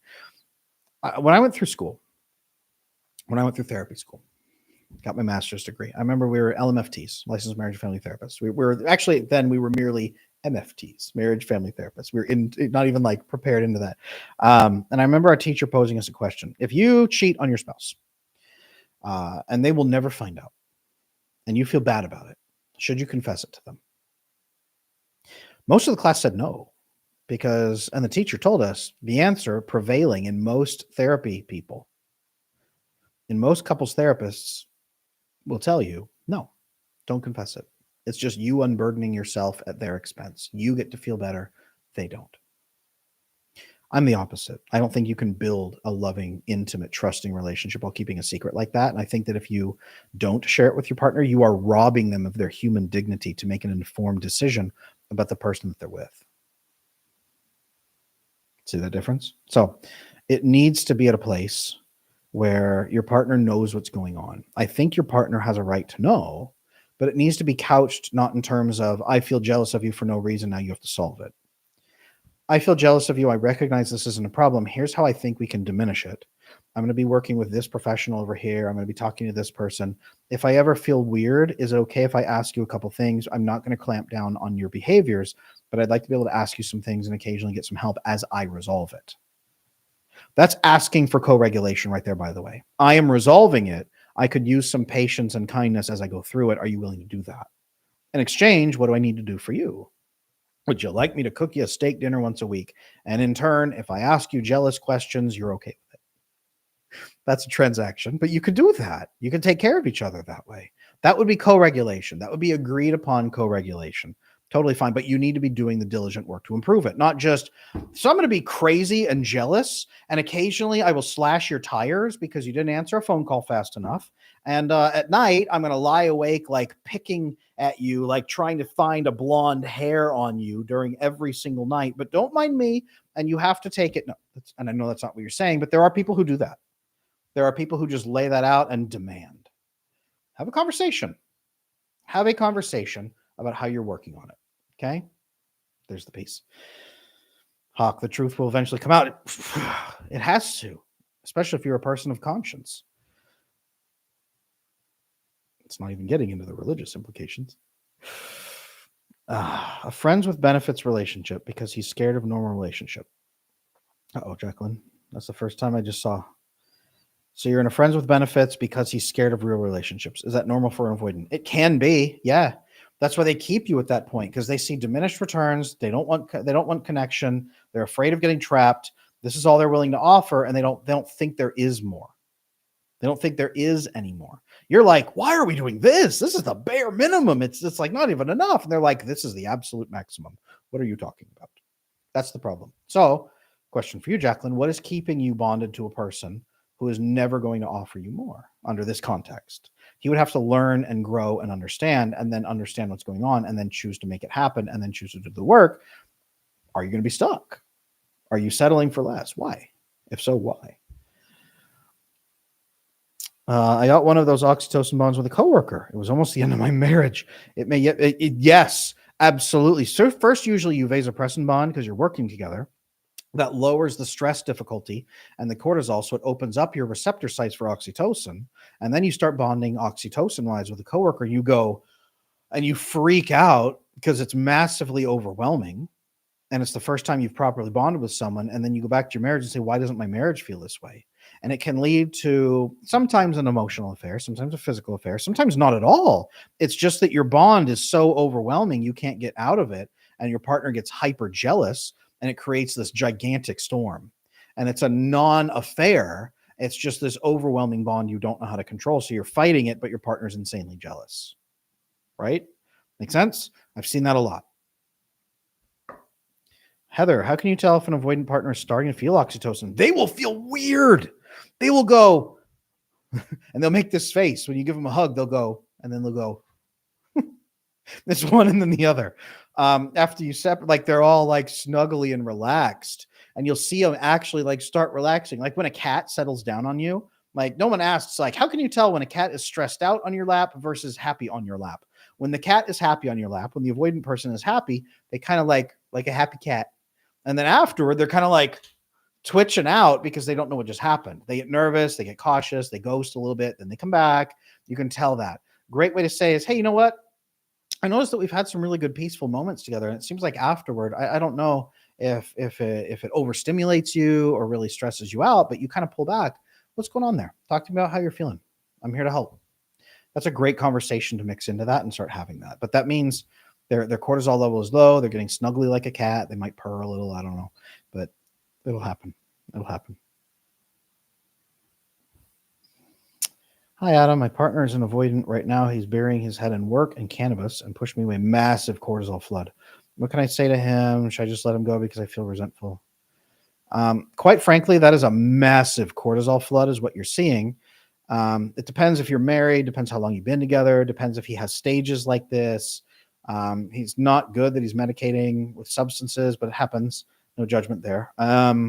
Best thing I can possibly recommend is asking questions. Women always say, how can I help you? Men run through calculations. What work can she take off my plate? Nothing. I have to do all of it. So he'll look at you and say, you can do nothing for me. And that's how he moves on. Then the woman is crushed. What can I do to decrease your stress level?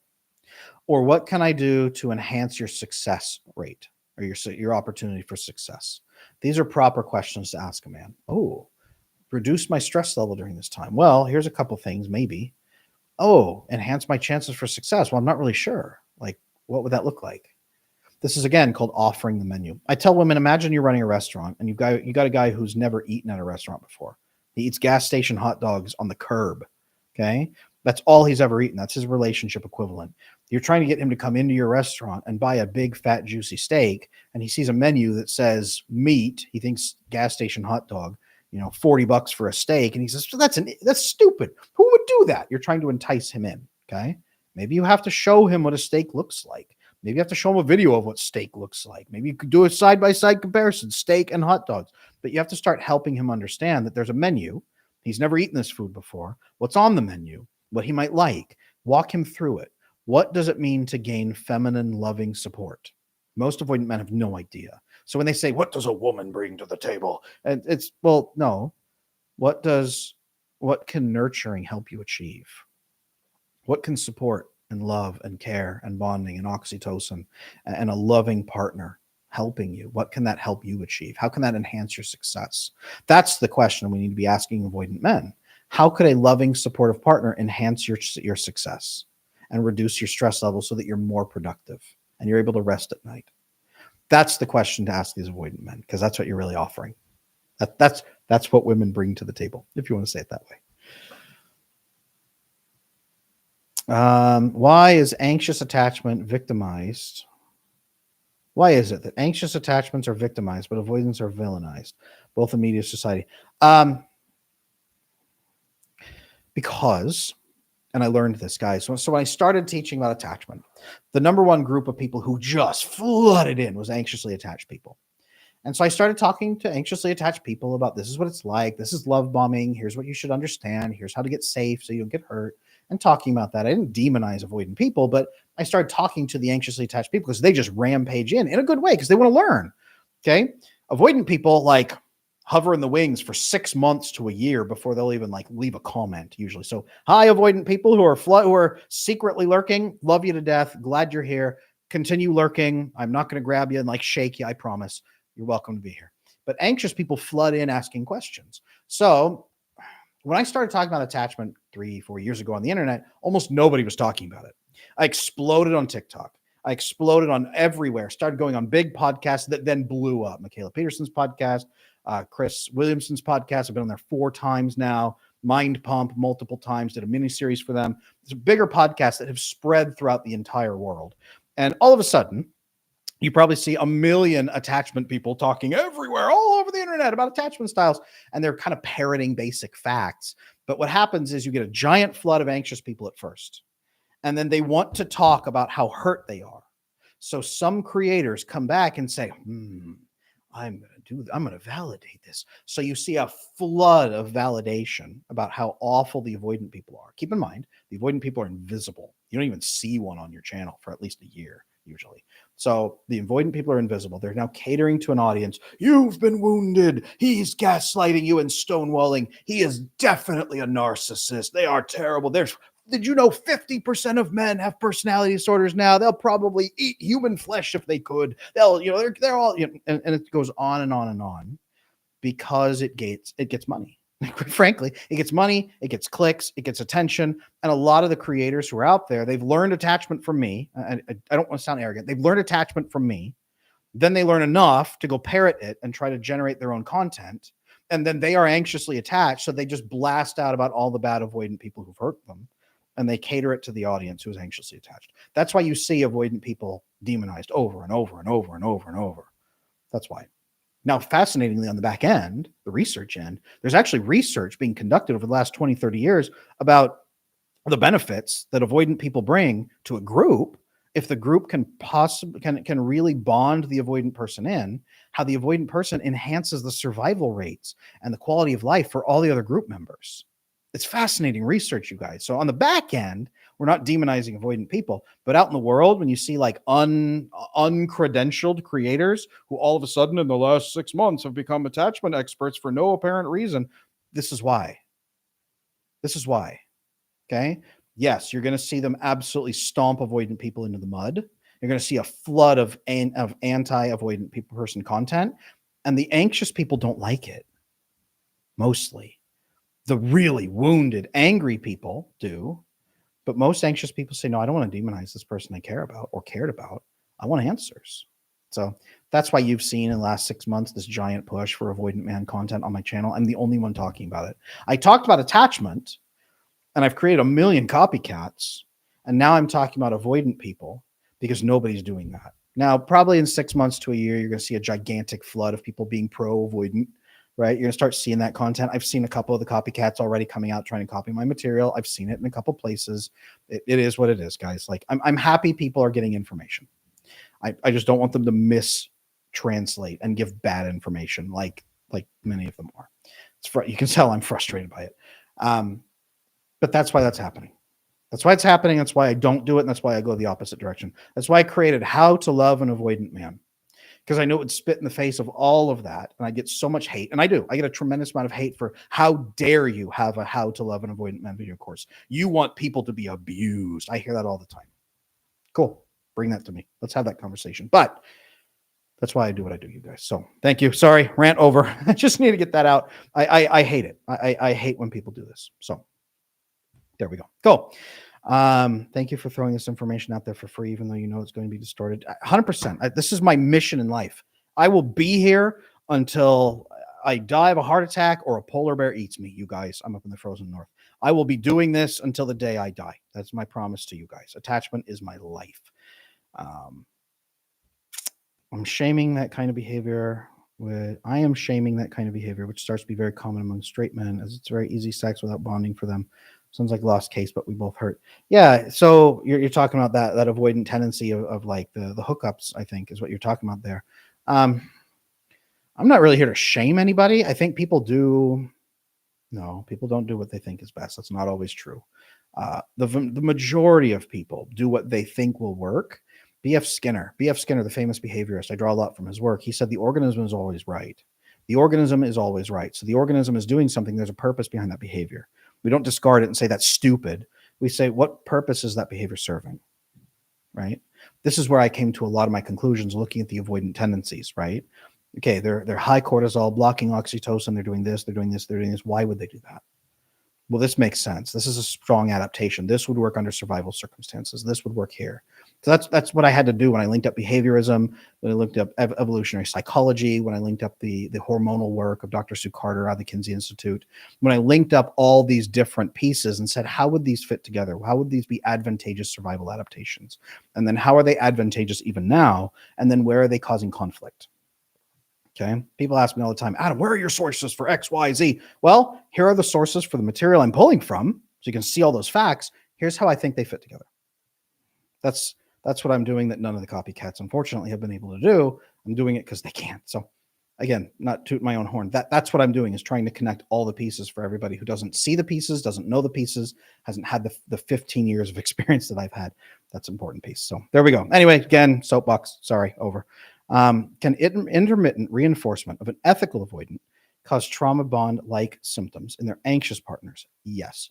Even if they're not on the narcissistic end and since they have similar behaviors? Absolutely. So remember that an anxiously attached person is addicted to oxytocin, and it's their mechanism for feeling safe. They grew up usually, and the research is spare on this. We haven't, since John Bowlby died back in the 1990s, there hasn't been a tremendous amount of research done on attachment. And I wish there was. A lot of it died when he stopped pushing it back in the 90s because he was dead. So there hasn't been a lot of research on this. So we're still really thin on exact evidence of what causes avoidance versus what causes anxious. Now, what I have seen, this is anecdotally through my work, and this is also patching in work from Dr. Sue Carter about oxytocin bonding, is when a creature does get oxytocin bonding, if it's taken away arbitrarily and the child doesn't understand cause and effect yet, like infancy, then it begins to blame itself for it being taken away.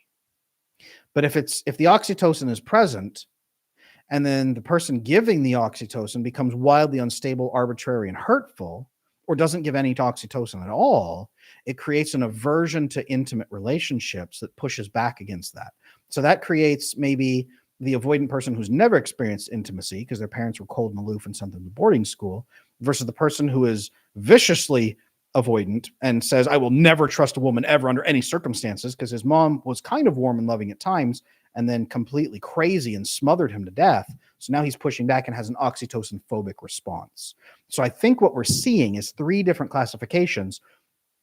Anxious person who had oxytocin and got it taken away and doesn't understand why, so they blame themselves. They form that inner inferiority complex. Avoidant people with no oxytocin, so they just develop a general avoidance, ethical avoidant usually. And then the oxytocin phobic response of someone who had oxytocin, wasn't taken away, but it came with way too many strings attached. That's the three different patterns I seem to be seeing, you guys, in the research that I'm doing. Again, if you ask me for exact core like material that shows this is linked, I can't. This is the information I'm piecing together myself based on all of the research on the back end that I'm doing. I can show the individual pieces from those pieces that I'm fitting together in my brain. If it makes sense to you, great. Love it. Francis Lynn, to love an avoidant man as long as they're willing. Mine just keeps running and ghosting. Yep. Yes. You can only love somebody who is willing to receive your love. I use the scared cat analogy. If you grab a scared cat who's running and shake them and say, oh, I'm going to love you, they will never really calm down.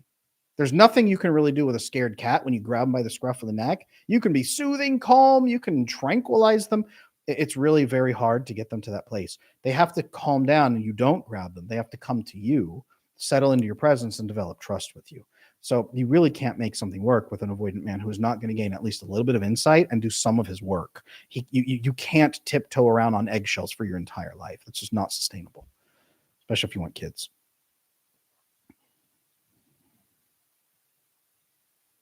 All right, some more questions here.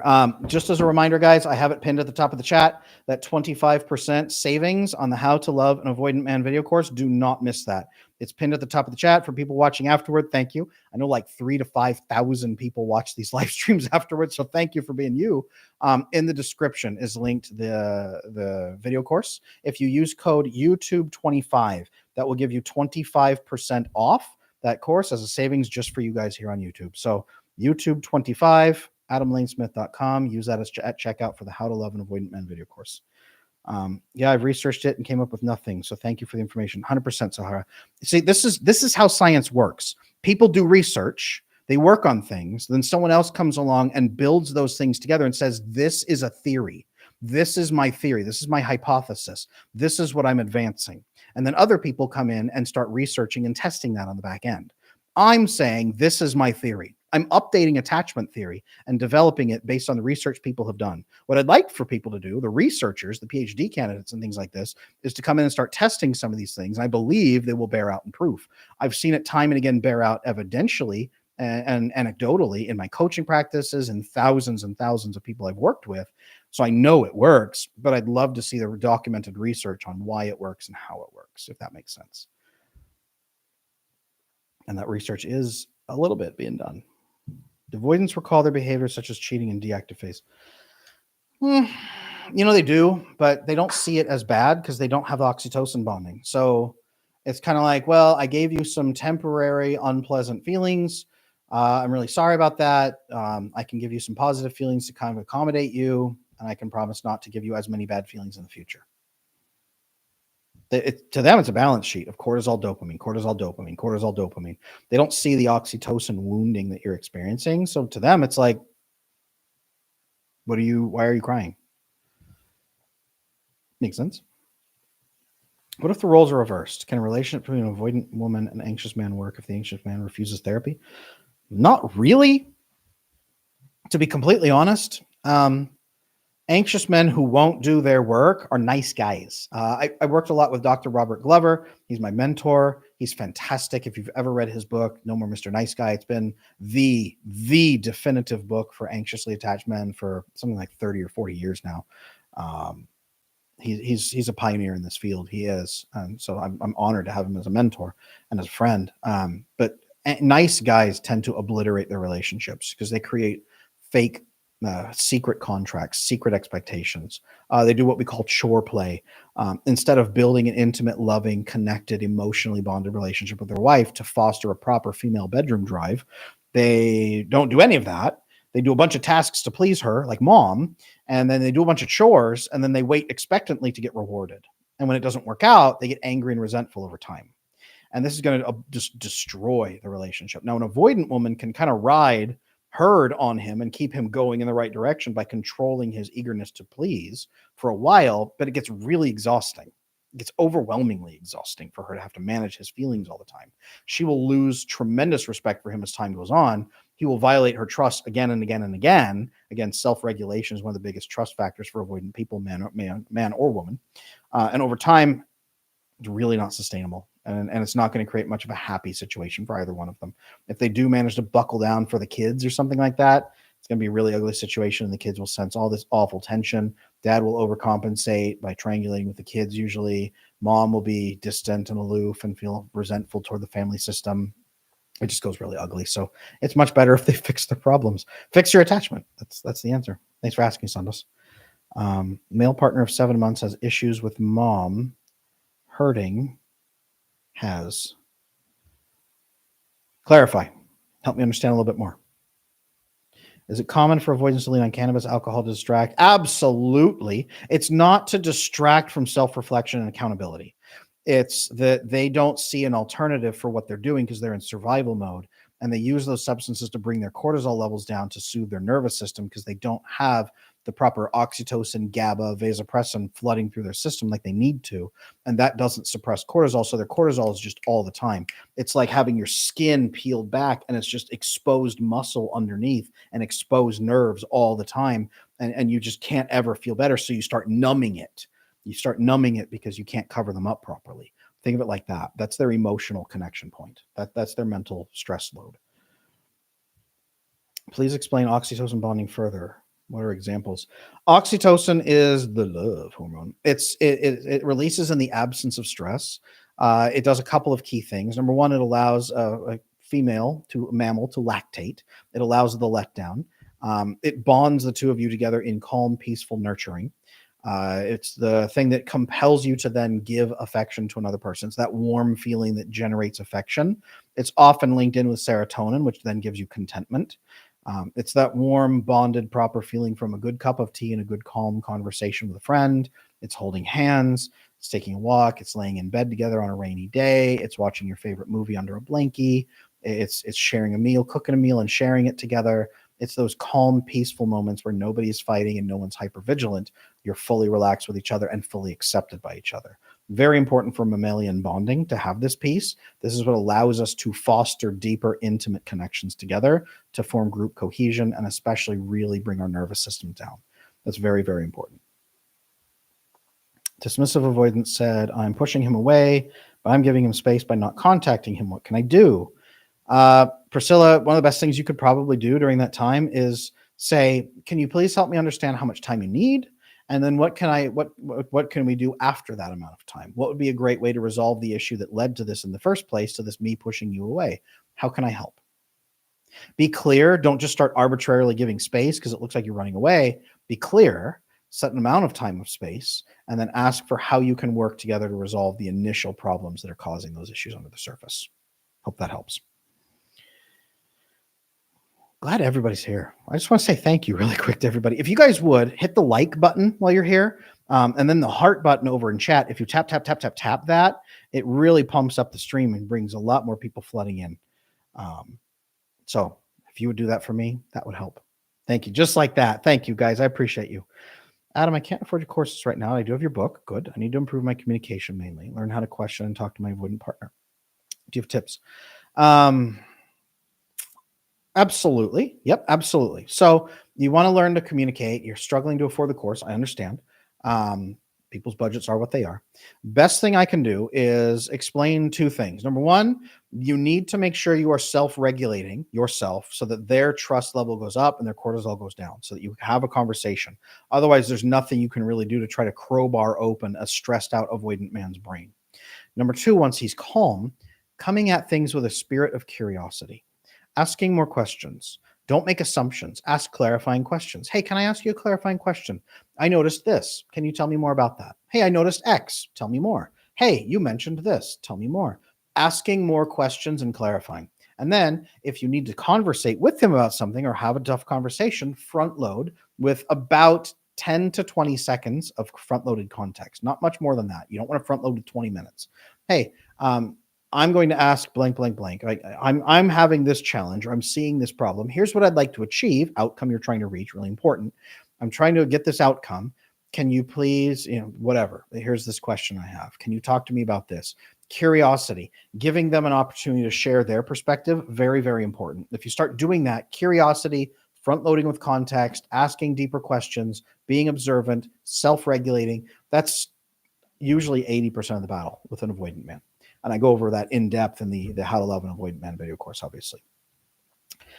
Internal tuning, how to manage intrusive thoughts after being cheated on and told it's because they're no longer attracted due to weight gain and they're very unhappy with their life. So someone cheating is never your fault. Them cheating is never your fault. People don't cheat because their partner gains weight, right?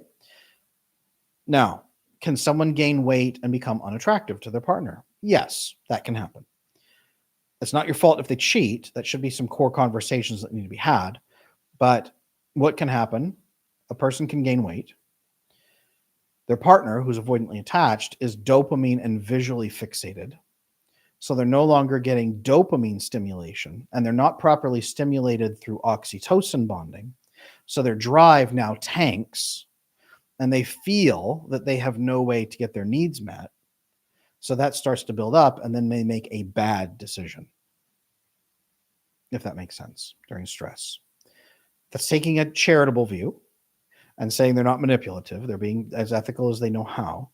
But that can happen. And then they can say, hey, this happened because this was the chain of events. They can say that. That's not the reason they cheated. You are not the reason they cheated. Your weight is not the reason they cheated. I've worked with plenty of couples where the wife is like 10 out of 10 supermodel kind of experience. I work with Hollywood people. I work with political people. I work with all kinds of stunning, beautiful people. They're still cheating, you guys. So there's never an excuse for it. But could it be part of the chain of events based on their attachment, based on their bonding problems? It could. How do you come back from that? Understanding the real reasons that the cheating happened. Understanding that it's likely more of a bonding stress problem than it is anything else. And quite frankly, making sure that you are happy with you. Making sure that you are getting the bonding you need. Making sure your needs are getting met. Because somewhere in there, your needs likely were not getting met at all. And probably neither were theirs. So where were the conversations? Where was the missing components? Where was the actual authentic mutual oxytocin bonding that was supposed to be taking place in there? Right? That's not to say any of this is your fault. It's not. Their choice is not your fault. You're asking me how to get over it. Understanding. Clarity. That's very important. And he did well, yes. So if he's doing multiple bad ideas, very multiple bad ideas. So maybe you should ask a question about, do you want to be in this relationship anymore? That would be a good question. That would be a very good question. How to love an avoidant man. How to love an ethically avoidant man is maybe the course that you need specifically. That's sounding like he's making some absolutely catastrophic choices there. Other questions here. Oxytocin bonding, Aaron. Oxytocin bonding with a friend, not intimate. You can oxytocin bond with your cat, with your child, with your friend, with your dad, with your coworker. You can oxytocin bond with a lot of people. It's when you feel calm and at peace, you feel accepted, and you can start sharing and openly with that person, verbally or physically, having that contact with them. Verbal contact or emotional contact. You will start, as a mammal, start generating that oxytocin. Okay, this is why women sit around with a cup of tea and drink and talk and share, and it's because they're oxytocin bonding. This is why kids want to hold your hand in some ways. This is why kids want to sit on your lap and read a story. This is why friends want to sit together, share a pizza and beer, and watch an 80s action flick for the 90th time. This is why this happens. A lot of oxytocin bonding, very important. In a 15-month relationship with an avoidant man in the UK who ghosts when overwhelmed, but always comes back. I'm letting him chase me now. Still unsure if he's all in, but he's inviting me to visit him. See, that's still unsure. Clarity. Hey, you know what? I've recognized a pattern. Tell me more about it. I recognize that when you get really overwhelmed, you tend to pull back, but you always come back. Tell me more about this pattern. If he goes, oh, and jumps out a window and escapes and moves to Antarctica, you've got an answer. But if he's willing to at least sit with you and have a conversation, I've noticed that pattern too. I think I just get so overwhelmed. I don't know what to say. It's just a lot for me. But yeah, I do always come back. I'm glad and thank you for pointing that out and giving me that credit. Cool. What overstimulates you? Under what conditions might you not be overstimulated? How can we get you to a place where you're more comfortable? Have that conversation. Have that fact-finding and solution-finding conversation. It's called vasopressin bonding, by the way, which is a deeper way that you can really connect with him. That's my encouragement now. Have that conversation. Jennifer, how to give an avoidant an ultimatum. My husband of 10 years wants nothing to do with me anymore and has been cheating after our fertility fail last year. I'm very sorry to hear that. Ultimatums are not bad. They are good, but they must be drawn from your principles, like your core ethics and values that cannot be violated, your sense of right and wrong, or they have to be drawn from long-term goals. You continuously cheating is very strictly against my moral code, and it's absolutely wrong, and I cannot facilitate and enable you doing that anymore, and I'm not going to accept it. And it also completely flies in the face of us building a loving family. So your behavior is violating on both fronts. I need you to make a choice. Do you want to try to build a family together, or are we done here? That's really the conversation that needs to be had. Does that make sense? That's the proper way to apply ultimatums. That's what I teach my coaching clients right there. That's an ultimatum. That's a proper one. Do both partners have to participate in How to Love an Avoidant Man course, or can just the anxious me? Just you. That's totally fine. At some point, the other person does need to do his work and do some buy-in and give you some love and give you care. But in that course, my assumption is that you're watching it by yourself first. Totally fine. And many, many, many anxiously attached women have taken it and learned it. But you are going to have some key conversations with him. You're going to have to do everything in that course. I've got not just the videos, then exercises, specific ones. You print out, you fill out, right? You write them, you share answers if necessary. It's prep for conversations with him. There's activities to do in there. So do the activities. And then if he starts really responding, then you can watch the course with him. But 100% you can take the course and start making effective change, as long as he's open to any changes in your relationship. If he's massively manipulative or personality disorder, it won't work. That's my caveat there. If you do pick it up, make sure you pick it up. It's linked. It's pinned at the top of chat. 25% saving on that course right now, you guys. Just make sure, please, that you use code YouTube25 when you check out. That will save you that 25%. I asked him that. He said he leaves when he needs space, but comes back because he realizes I'm a good person. He's never met anyone like me. Doesn't want to lose me. So that sounds like, how can we make this more sustainable? We love this. We're building it. It's fantastic. Let's build it.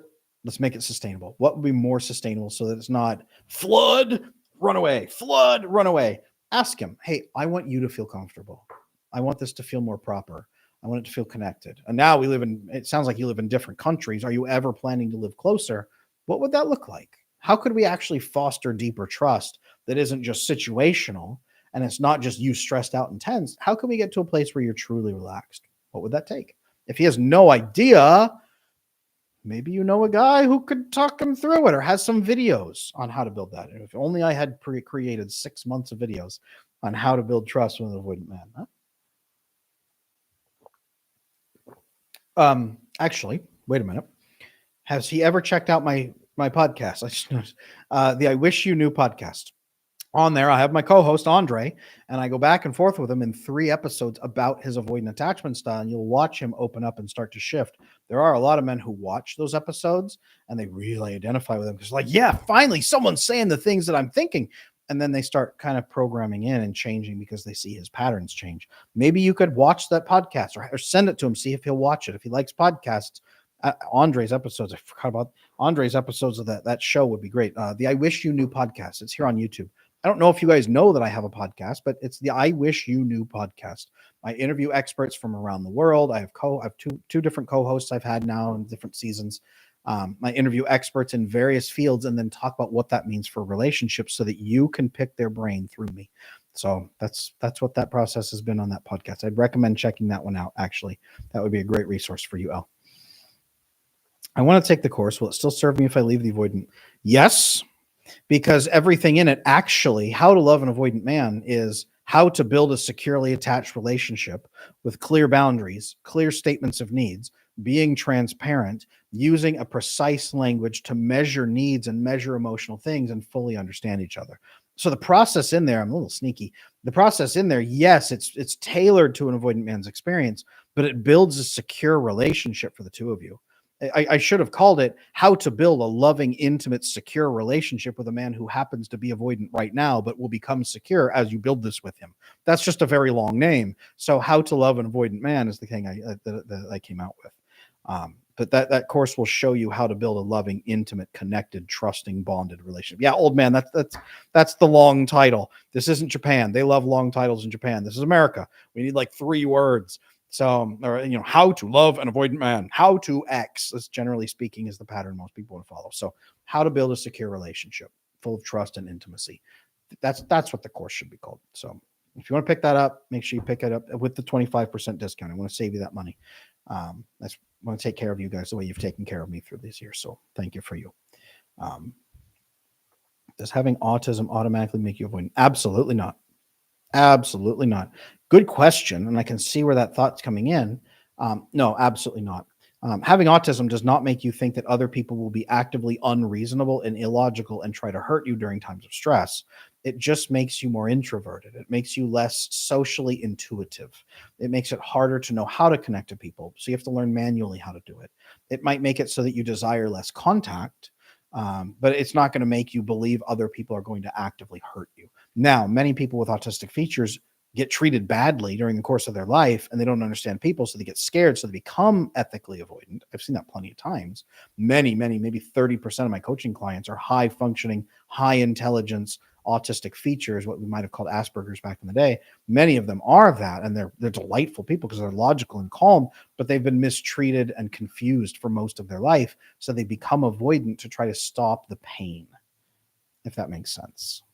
But they look the same. A lot of anxiously attached women marry actually fairly securely attached autistic men, curiously, and then start trying to change him, and he's autistically balanced in that way, and he has no idea what she's doing, and he has no idea why she's wanting the things she wants, and she's hoping that he'll reprogram, and he won't, because it's how he functions. He has to learn mechanically what she needs, and then he can take care of her. But she doesn't want to do that, because if he really loved her, he would figure it out. I've seen that a lot, unfortunately. I've seen that quite a bit. Hey, Adam, what's the best age to get married? I got married at 22. 22 years old, I got married. So 22. Now, the research is interesting on this. So a lot of people are not getting married at all. So the research seems to be skewed toward people getting married older. I'm not a big fan of only getting married when you're much older, right? Like, I think, was it President Biden came out the other day and told women don't ever get married till you're at least 35. Like, I don't agree with that. So I'm sorry, President. I just don't. But there's definitely a good component of having secure attachment. And if you don't have secure attachment, build it first before you start really connecting with people. Now, if you have fully 100% secure attachment, you crave a family, and you have a secure partner on hand, I have no problem with people getting married at 18 at that point, because you're probably ready. You can grow together. But if you come out at 18 and you're just broken from your family, and you're exhausted, not broken, that's not, but wounded, sad, scared, afraid, insecure, if that's the problem, do that healing work. Don't pick a partner until you're ready, and get married when you have a securely attached relationship. That's what you need to do. I don't think the age matters quite as much, as long as it's legal, right?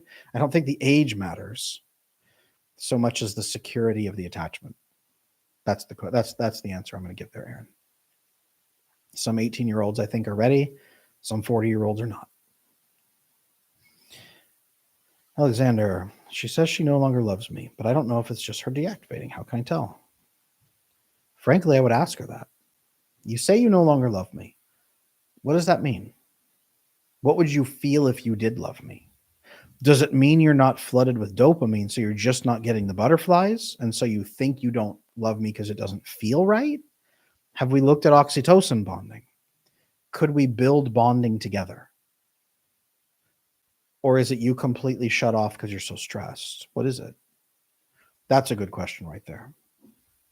Can avoidance be manipulative without realizing it?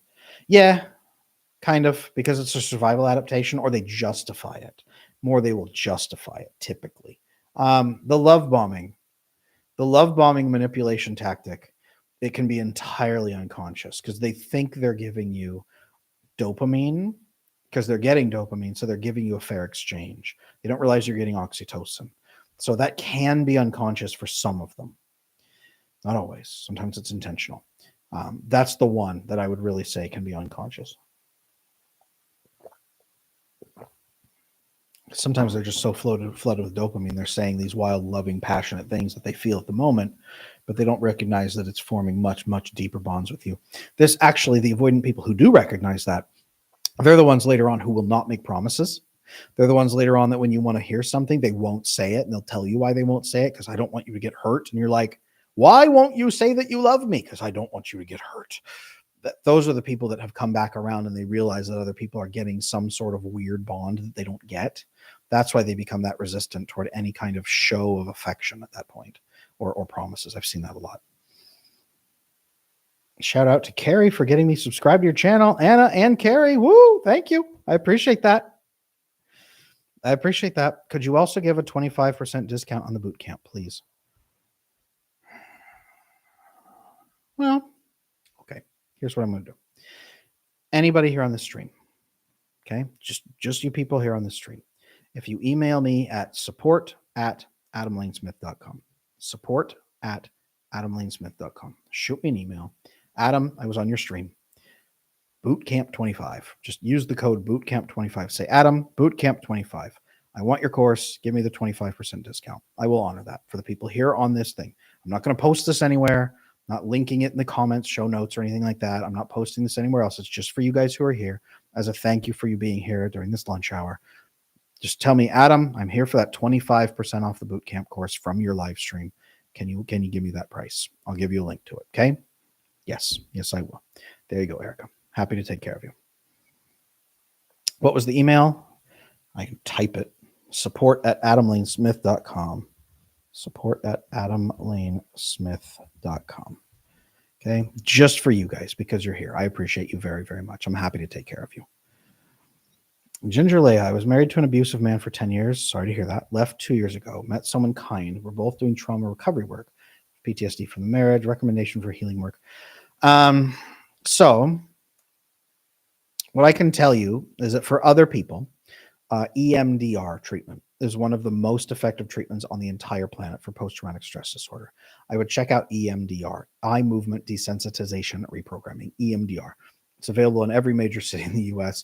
It's a standard therapy. Insurance covers it. Specific certification for therapists. So you have to go to a therapist who's certified in it. EMDR is one of the most effective treatments in the entire world. It's available overseas. It's available in other countries. It's called other things. It's the eye movement thing, the eye moving thing. If you say that to a therapist, they'll know what you're talking about. EMDR is the documented most effective treatment for PTSD in the world, though. So please, I would recommend checking it out. I can't say it's right for you, but I would check that one out, Ginger. Can confirm as an EMDR therapist. It's wonderful that I was not certified in EMDR myself, so I had a trusted therapist that I worked with on the other side of my office wall. We were side doors, and I'd say, hey, you need EMDR. I'm sending you next door. And I'd send them to her for a couple of months or a couple of weeks. It was usually faster. She was really good.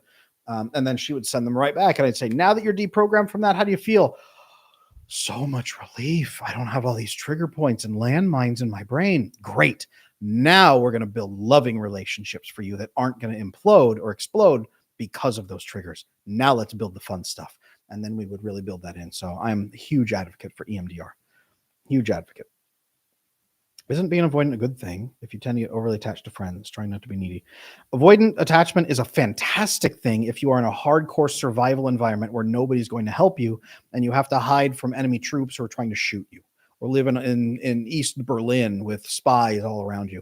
Avoidant attachment style is a survival adaptation that clicks on in environments where you perceive that people will be actively working against you and you have to fight for resources to survive, or at minimum that other people are untrustworthy and arbitrary. So you have to maintain healthy distance. Okay. That's what avoidant attachment style is for. It's fantastic during those circumstances. It's why we have it. It is not good in healthier relationships because it prevents you from proper bonding. So at some point you need to click out of that survival adaptation when it's no longer appropriate. And now it's causing you diminished results on your bonding because you need proper healthy mechanical bonding and neurochemical bonding and neurological bonding and hormonal bonding for your long-term well-being. It sucks when you die at 50 from a heart attack because you were massively stressed your entire life and never bothered to talk to anybody about your problems because you felt like you would be a burden. That's the risk, guys. Increased risk of cancer, increased risk of stroke, increased risk of autoimmune issues, increased risk of substance use, increased risk of unaliving of self, increased risk of just massively low quality of life, increased risk of midlife crisis.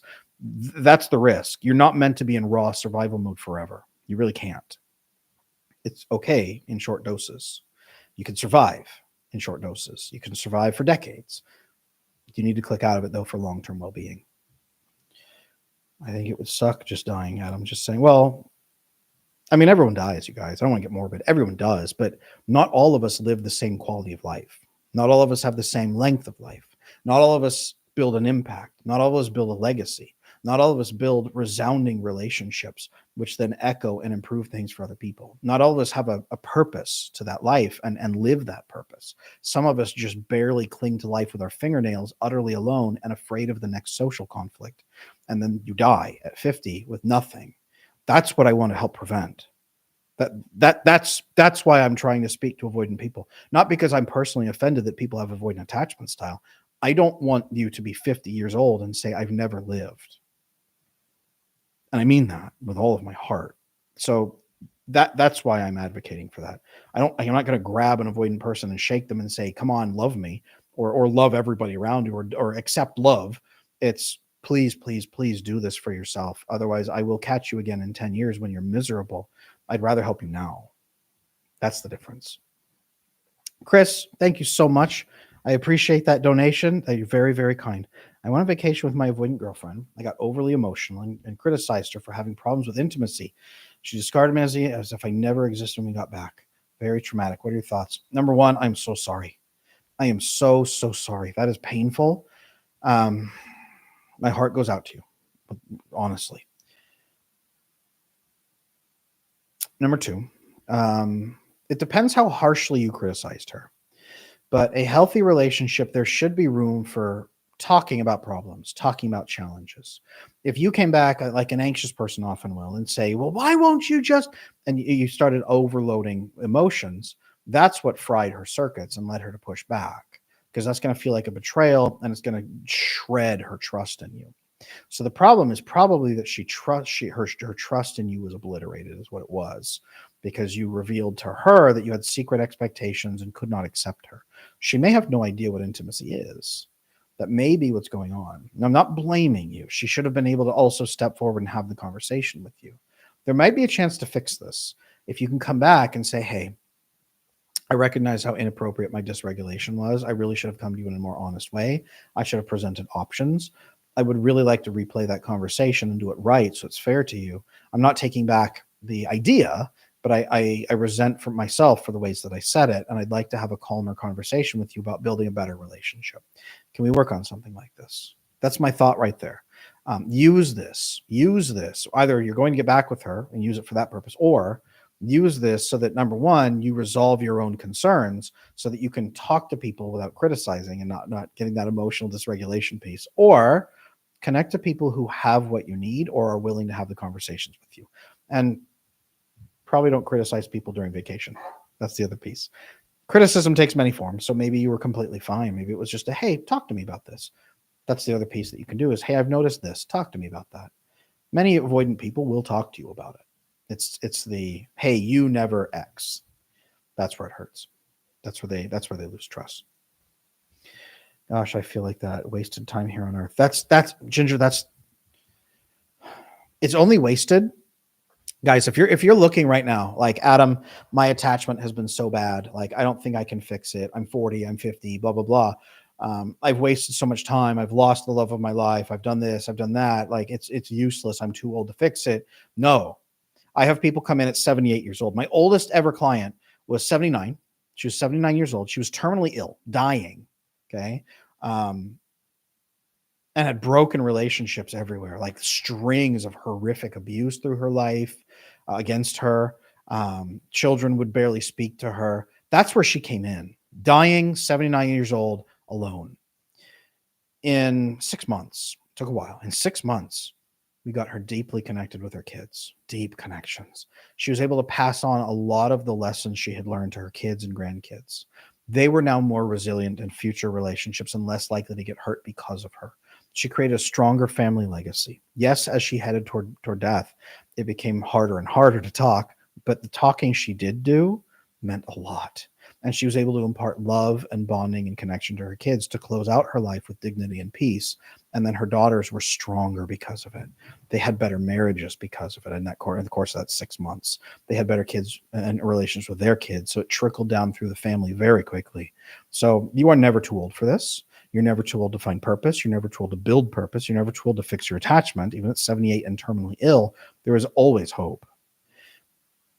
If you feel like time has been wasted, use that as urgency to live the next few years twice as much. See how that works? That's honestly how it works. And I know it sounds shallow right now. It is not. When I've got in there with my coaching clients, it means everything. So the pain can become urgency for joy and purpose. It can. I promise you. I have a DA in my life, sorta. I met him over a decade ago. Caught feelings. He ghosted. On it goes. I want to somehow lead him to Adam so he can heal his hurt heart. He's lovable. Totally get you. If he's open to learning, it depends, right? I'm not a good advocate for like throwing avoidant labels at dudes who don't get it. But there is something. I have a video called "The Biology of Avoidant Attachment Style." Um, if he's open to like you sending him like, hey, you know what? This kind of reminded me of you. Total love, no judgment, but this kind of reminded me of some of your patterns. Like, does this answer any questions for you? I thought this was interesting. I wanted to pass this on. If he's open to that kind of nudging, something like that could help. Aaron, hey Adam, how do you stop a relationship getting boring after 6 months? That's that dopamine crash, the off the edge of a cliff, the novelty dopamine cliff. Avoidant men and women tend to have that problem. If you don't properly oxytocin bond at 6 months, or even at 2 months, if you're not oxytocin vasopressin bonding, if you're not generating that hormonal connection with the person, opening up, sharing, and bonding, yes, at 6 months off a cliff, and the feelings die, and then it becomes an endless chore list of taking care of the other person for diminishing pleasure and diminishing returns, and then the other person starts demanding a connection, moving in together, marriage, all kinds of stuff, and you get suffocated. So learning proper hormonal bonding and learning who to do that with and learning how to do it, very, very crucial. Frankly, learning about oxytocin and vasopressin is the gateway for most avoidant people to then recognize there actually is something beyond what they've been living. Massively important to be able to do that. Massively important. I know that a lot of you guys have just come in. One thing I want to do, I'm giving away a free copy of my book as thank you for you guys being here. There it is in chat. Click that drop box, download the book. Exhausted Wives, Bewildered Husbands. It is available on Amazon, but there is your free copy right there in that Dropbox link I just threw into the chat. Pick up that free copy. Read this. Anybody who's in a difficult marriage or long-term relationship where you feel exhausted or you're confused about why your partner is making such a fuss, it's good for avoidant men. It's good for anxious women. It's good for people who are just exhausted in their long-term relationship or marriage. Pick up that book. Get your free copy. And then inside there's my email. You're welcome to shoot me questions if you have any things. You can DM me over on Instagram. Enjoy that free book. That's my thank you for you being here. Brian, what are some ways that I can practice trusting others to communicate their needs and feelings rather than trying to guess and anticipate someone's needs? I'll get to that in a minute. Amanda, thank you so much for supporting the channel and joining as a paid member. I appreciate your help and support. I can keep doing this work because people are supporting me here. Thank you so much. If anybody else wants to, the join button is right down here. It would mean so much to me if you guys would support the channel and pop in right there. If you have the time, if you have a little bit of spare money, I would really appreciate that. You get priority in chats most of the time. You guys know most of my live streams, I have a whole members only chat afterward, priority in comments, a lot of great perks. Check them out. It means a lot. But Amanda, thank you so much. I appreciate you. Brian, what are some ways I can practice trusting others to communicate? Practice trusting them. Frankly, building the conversation right up front. Hey, in this conversation, in this relationship, I'm going to need you to be transparent with me. I'm not going to guess. It's exhausting for me to try. Other people have, and I'm not saying you would, but I need you to be really clear and direct with me. If you can, absolutely. That's going to make every difference to me. I'm going to have to trust you to do it.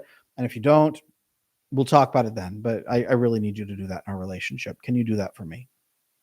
Having that clear upfront expectation on the table, Brian, absolute mandatory. Make sure that you do that. Amanda, I've been watching for a while, learned a lot. Question incoming soon. Gotcha. I'll pay attention to it. Thank you so much. Why do avoidant people feel dead inside when they get a hug, and how do you work with that? Asking for a friend. Anybody notice that's Andrei Korokov, my co-host from the I Wish You Knew podcast? Love you, buddy. Thank you for popping in and supporting the stream. Why do you feel dead inside when you get a hug? Quite frankly, because you're supposed to flood with oxytocin. And if you're not used to getting flooded with oxytocin, like when I overhug you all the time and lift you off the ground and shake you like this, when I do that, you're supposed to flood with oxytocin and a little bit of alarm. But you're supposed to feel good because it feels like acceptance and connection. And skin to skin contact, we actually detect human skin, the temperature, and it's part of it. It makes us feel soothed. This is why it feels good when an animal sits on your lap. Similar. You're supposed to flood with oxytocin. Instead, you don't. So then you say, why are they doing this? What do they expect from me? What should I be feeling? Why am I not feeling anything?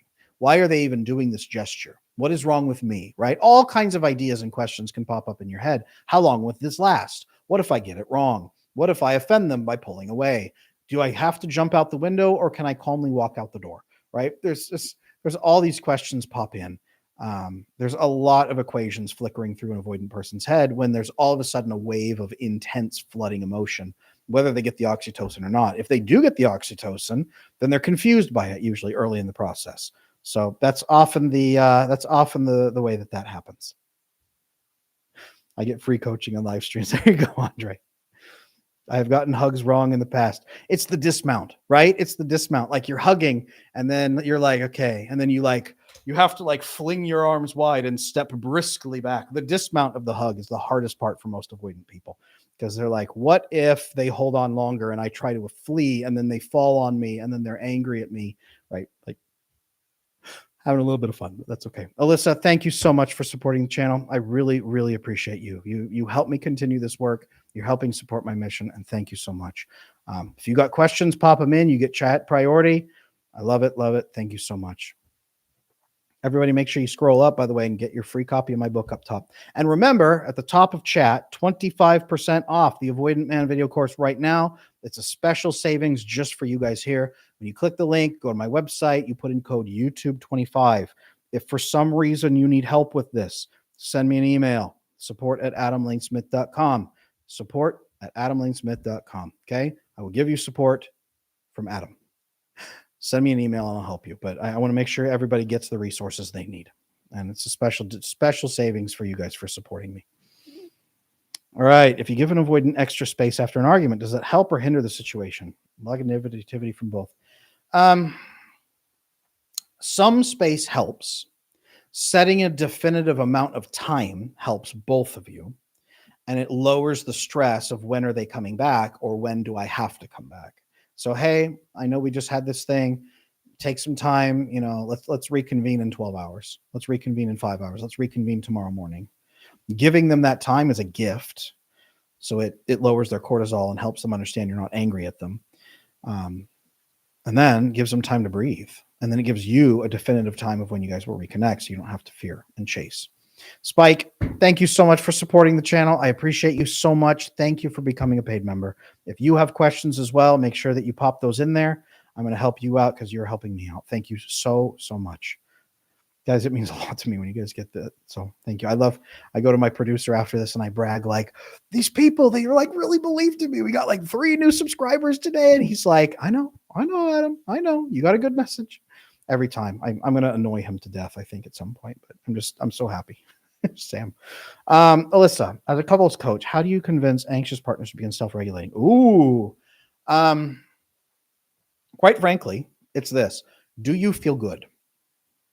The way that things are, do you like it? No. How often are you miserable? How often are you scared? Would you like to not have other people determine that for you? Would you like to be calm 95% of the time? I ask them this question. On a scale of 1 to 10, what's your anxiety level like most days? Oh, like 6 or 7 out of 10. What if it was 1? Oh, I don't even know. What if it was 1 pretty much every day? What if you could spike up to a 3 and immediately bring yourself back down? It's not about let's put less of a pressure on your partner. It's let's raise your quality of life so you don't feel miserable. That's how you help an anxious person. Anxious people aren't bad people. They already feel bad for feeling like they're burdening people. And if they knew a better way, they would do it. So then you can guide them through physical grounding techniques. I have a technique when coaching clients come in, I check their stress level every single time at the first session. And then I talk them through a process that I worked on for years as a licensed marriage and family therapist, but especially as a trauma expert, of how to bring your nervous system down in about 13 minutes. It worked with people who'd come in with screaming panic attacks, sobbing their eyes out. Still works with people who come in stressed out. It's the numbers. It's the step 0 before fixing attachment is regulating your nervous system. So I put all my anxiously attached clients through that very quickly at the beginning of coaching with me. Very important. But that's it. Amanda, 7 months. Mom hurt his body, pleasing women in fear of disappointing them in his core. Got it. Goes into depression when he perceives he's being disappointed. Says it clouds his mind daily and he needs... So physical abuse, Yeah, which hurt his body. I can't say it because of the sensors. He needs to step away from us to focus on this everything like kids work. He doesn't understand how his nervous system works. Hey, you know what? There's something with nervous systems. Yes, you can work on it on your own, but it's going to be really tough. There's actually something called co-regulation. I would love to work with you on helping you regulate that nervous system by giving you more authentic love. And I think that over time, as I do this, I'd love to build your trust. But over time, as you do this, I'll be very clear about what I want in return so you don't have to guess. And as I do this, it will heal you from that problem. It will also help your nervous system come down so you can be way more productive. You'll have so much more energy to focus on things.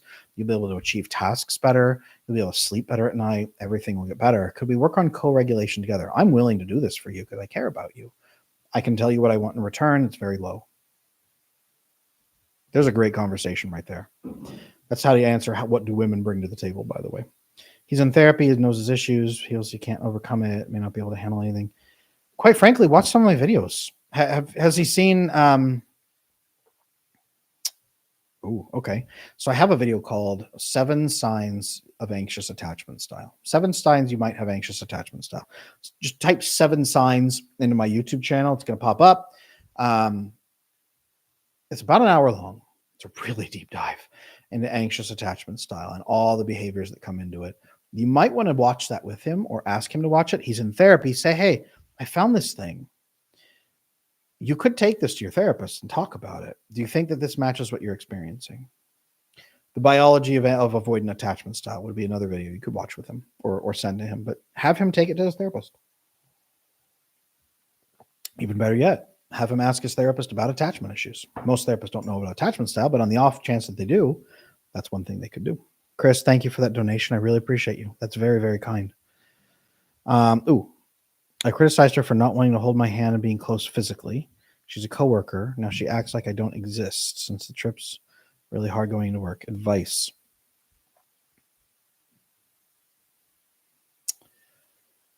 Yep. Not holding your hand, criticizing. So it depends how you did it. But quite frankly, you might just want to go to her and have a calm conversation. It's tough because you're coworkers. There's a lot of layers of social risk there and legal financial risk. But you may choose to go to her and have a conversation where you just say, hey, look, I would love to make peace between us. I'd like to take ownership from my half of inappropriate behaviors and inappropriate conversations that probably were hurtful to you. I'd like to figure out either for us to get to a peaceful place or get to a place where there's not resentment between us. What would it take to make things peaceful and calm from your perspective? That's quite frankly what I recommend, because even that can begin the process of reuniting if you choose to. And the minimum, it will help you resolve and get some peaceful connection there. And if not, and she shuts that down, you'll have calm resolution that she's a person who completely shatters everything and runs away, and there's nothing you can humanly do to make it better. So you'll have at least peace of mind yourself there. That's my recommendation. Will you share the regulation exercise you developed and used with clients? Alyssa, I do actually have it posted inside my private coaching community, the Attachment Circle. I have it shared in there as a resource for everybody. If you're a member of that community, you get it automatically for free. It's something that I want to walk through and talk with people first. It's not something I just like dish out on the internet usually, like in chats, because I want to make sure that you handle it and you use it appropriately. So I talk my community through it, like my group coaching clients through it. I also talk my private coaching clients through it. So it's something we'd have to work together at some point for me to really feel comfortable doing that, just because I don't want it to be something that you misuse, right? I want to make sure that you were taken care of. I'm big on making sure I take care of people. So Noja, is it Noja? Tell me if I got that right. Noja, thank you so much for supporting the channel. I appreciate you so much. That is so kind of you. Thank you so much for helping me do this work. I appreciate that. Andre, oh boy, you talked a lot about bringing secure attachment to 1 billion people on the podcast. What's your vision for getting there? You can't coach 1 billion people. Yeah, you've told me that a lot. I am realizing, guys, that I've hit a cap on not that I can't ever help people again, but how am I going to help people if I'm working with, let's say, 25, 30 coaching clients a week, and I live, let's say, till I'm 85. I cannot possibly talk to personally 1 billion people. It's just not going to happen. I can do this. I can do videos. I can do courses. I want to help more people. I want to make this affordable. I want to make it comprehensive. I want to build a fix that really fixes it. And I want to build a structure that people can trust and learn from. That means going beyond just me. I can't personally coach a billion people. I can train coaches who can coach tens of thousands of people. I can build, well, maybe down the road, like an institute or something. I have a lot of plans in place. Down the road, that's what I'm hoping to build. But for now, I'm starting to train coaches. I'm pulling in coaches. I'm hand training them myself. I'm going to flood their brains with my knowledge. I'm going to give them more attachment theory understanding than anybody on the planet. Okay. These are my secondary wave of attachment specialists that I am preparing because the world needs more attachment specialists. Okay. We are churning out a lot of therapists who are not getting the proper training they need. I remember when I was in California, you have to get supervision to get your license. And it was like death trying to find anybody, even to get group coaching where you lock into a big group of people, barely get questions answered. If you can even find that, it's tough. So there's a lot of people who fail their licensing process because they can't even get licensed. If you can, it's a miracle. There's a tremendous amount of work and you come out the other side exhausted, but now your knowledge is like 10 years out of date because of the university process. Okay. And you've only been trained in largely on the medical model. I am working on a systemic model of coaches and attachment specialists, the second wave of attachment specialists after me. I talked at the beginning of this at the beginning of this live stream about the copycats who have blown up all over the internet, right? I started talking about attachment 3-4 years ago. They started picking up and now they're trying to parrot what I've been saying and the bad things that are coming out of that. I've talked about that a bit at the beginning of this live stream. You know the people I'm talking about. You've seen them on the internet. You know that they're demonizing avoidant people. You know that they're trashing relationships. And it's part of the reason we're seeing that narcissistic rise of like, everything is a narcissist. Everyone is evil. I don't want copycats in this world to be taking real information away from people.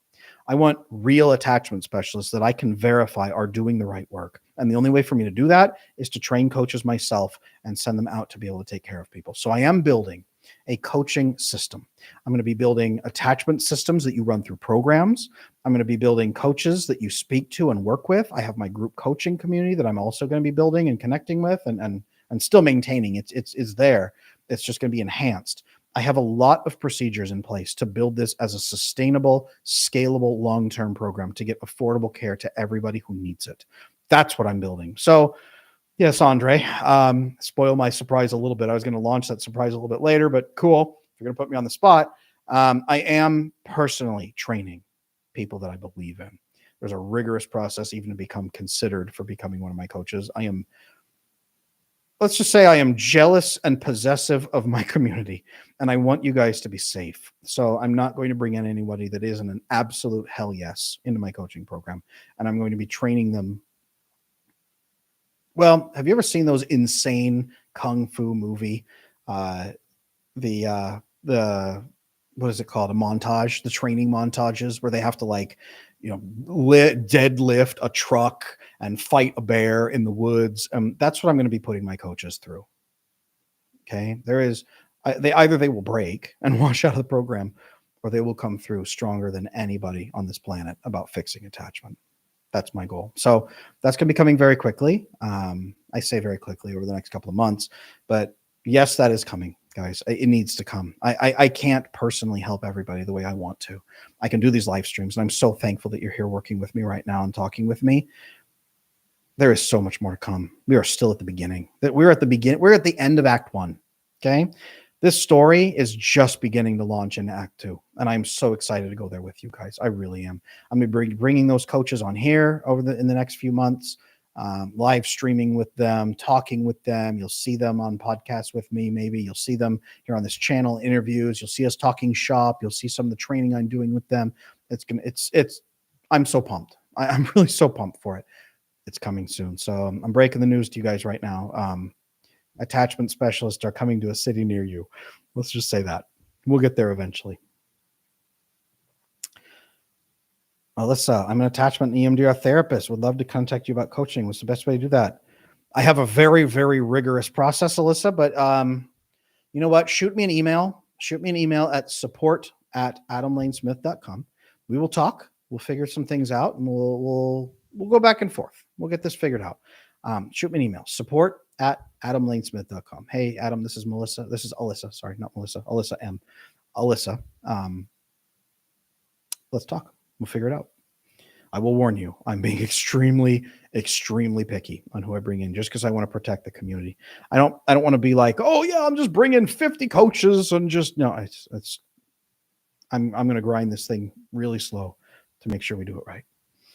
Noja, if FA says he has no emotional capacity for relationships and previously shows up as very interested, what would you advise? He says he's damaged. He doesn't want to hurt me. He lost his wife 6 years ago tragically.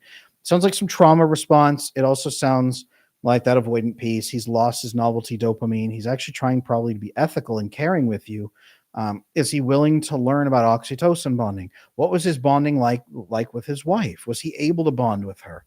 Was he able to really connect with her? What was the difference? Not how can you replace her, but how can you lead into the same fulfillment so that you can provide him with the same depth of love? That's a great conversation to have. Chris, thank you again for that donation. It's very kind. I want to talk to her at work, but my anxiety is crippling. Shoot her a text. Hey, I would love to find peace between us so that nobody has to feel awkward. Could we find 5 or 10 minutes to talk sometime? Shoot her a text. By all means, do that. Adriana, what could be reasons one person may another feel extremely safe? I didn't feel unsafe, but I forgot that level of safety existed.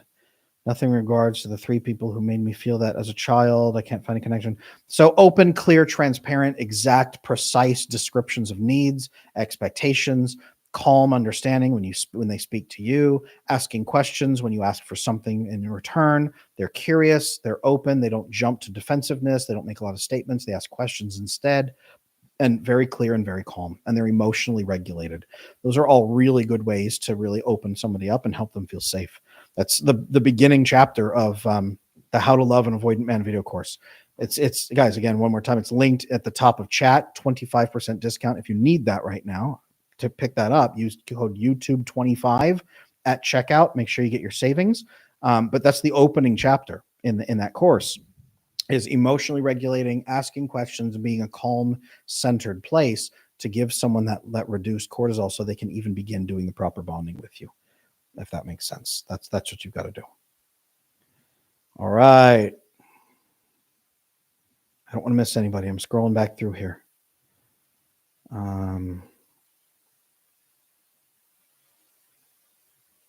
Adam, I shout you out constantly on my TikTok lives. Hey, Conscious Queen 84, thank you so much. I appreciate that. I thank you so much for your work. It's personally assisted me tremendously. Thank you so much. I'm so honored to hear that. Thank you, thank you, thank you. And thank you for being you. Thank you for doing the work. You make the world a better place when you are healthier. I love that. Well done. Well done. If you could work with someone that could be, to build an AI that could be an assistant therapist, I can't say anything exact, but I've had the same idea. There are things in the works. Okay. Your program's, I can make it. I'm just scrolling through. I don't want to miss anybody here. How can one apply? Apply to become a coach? Well, typically I'm finding people that already have some of the characteristics. Is that what you're talking about? Or are you wanting to work with me and being a coaching client? Let me know. I would love if you had a Spanish coach. I hear you. I am going to try to prioritize a lot of bilingual pieces because this has to be all over the planet. So going forward, that's going there. I'm going to have several goals going forward. That's we're thinking the same there, Sherry.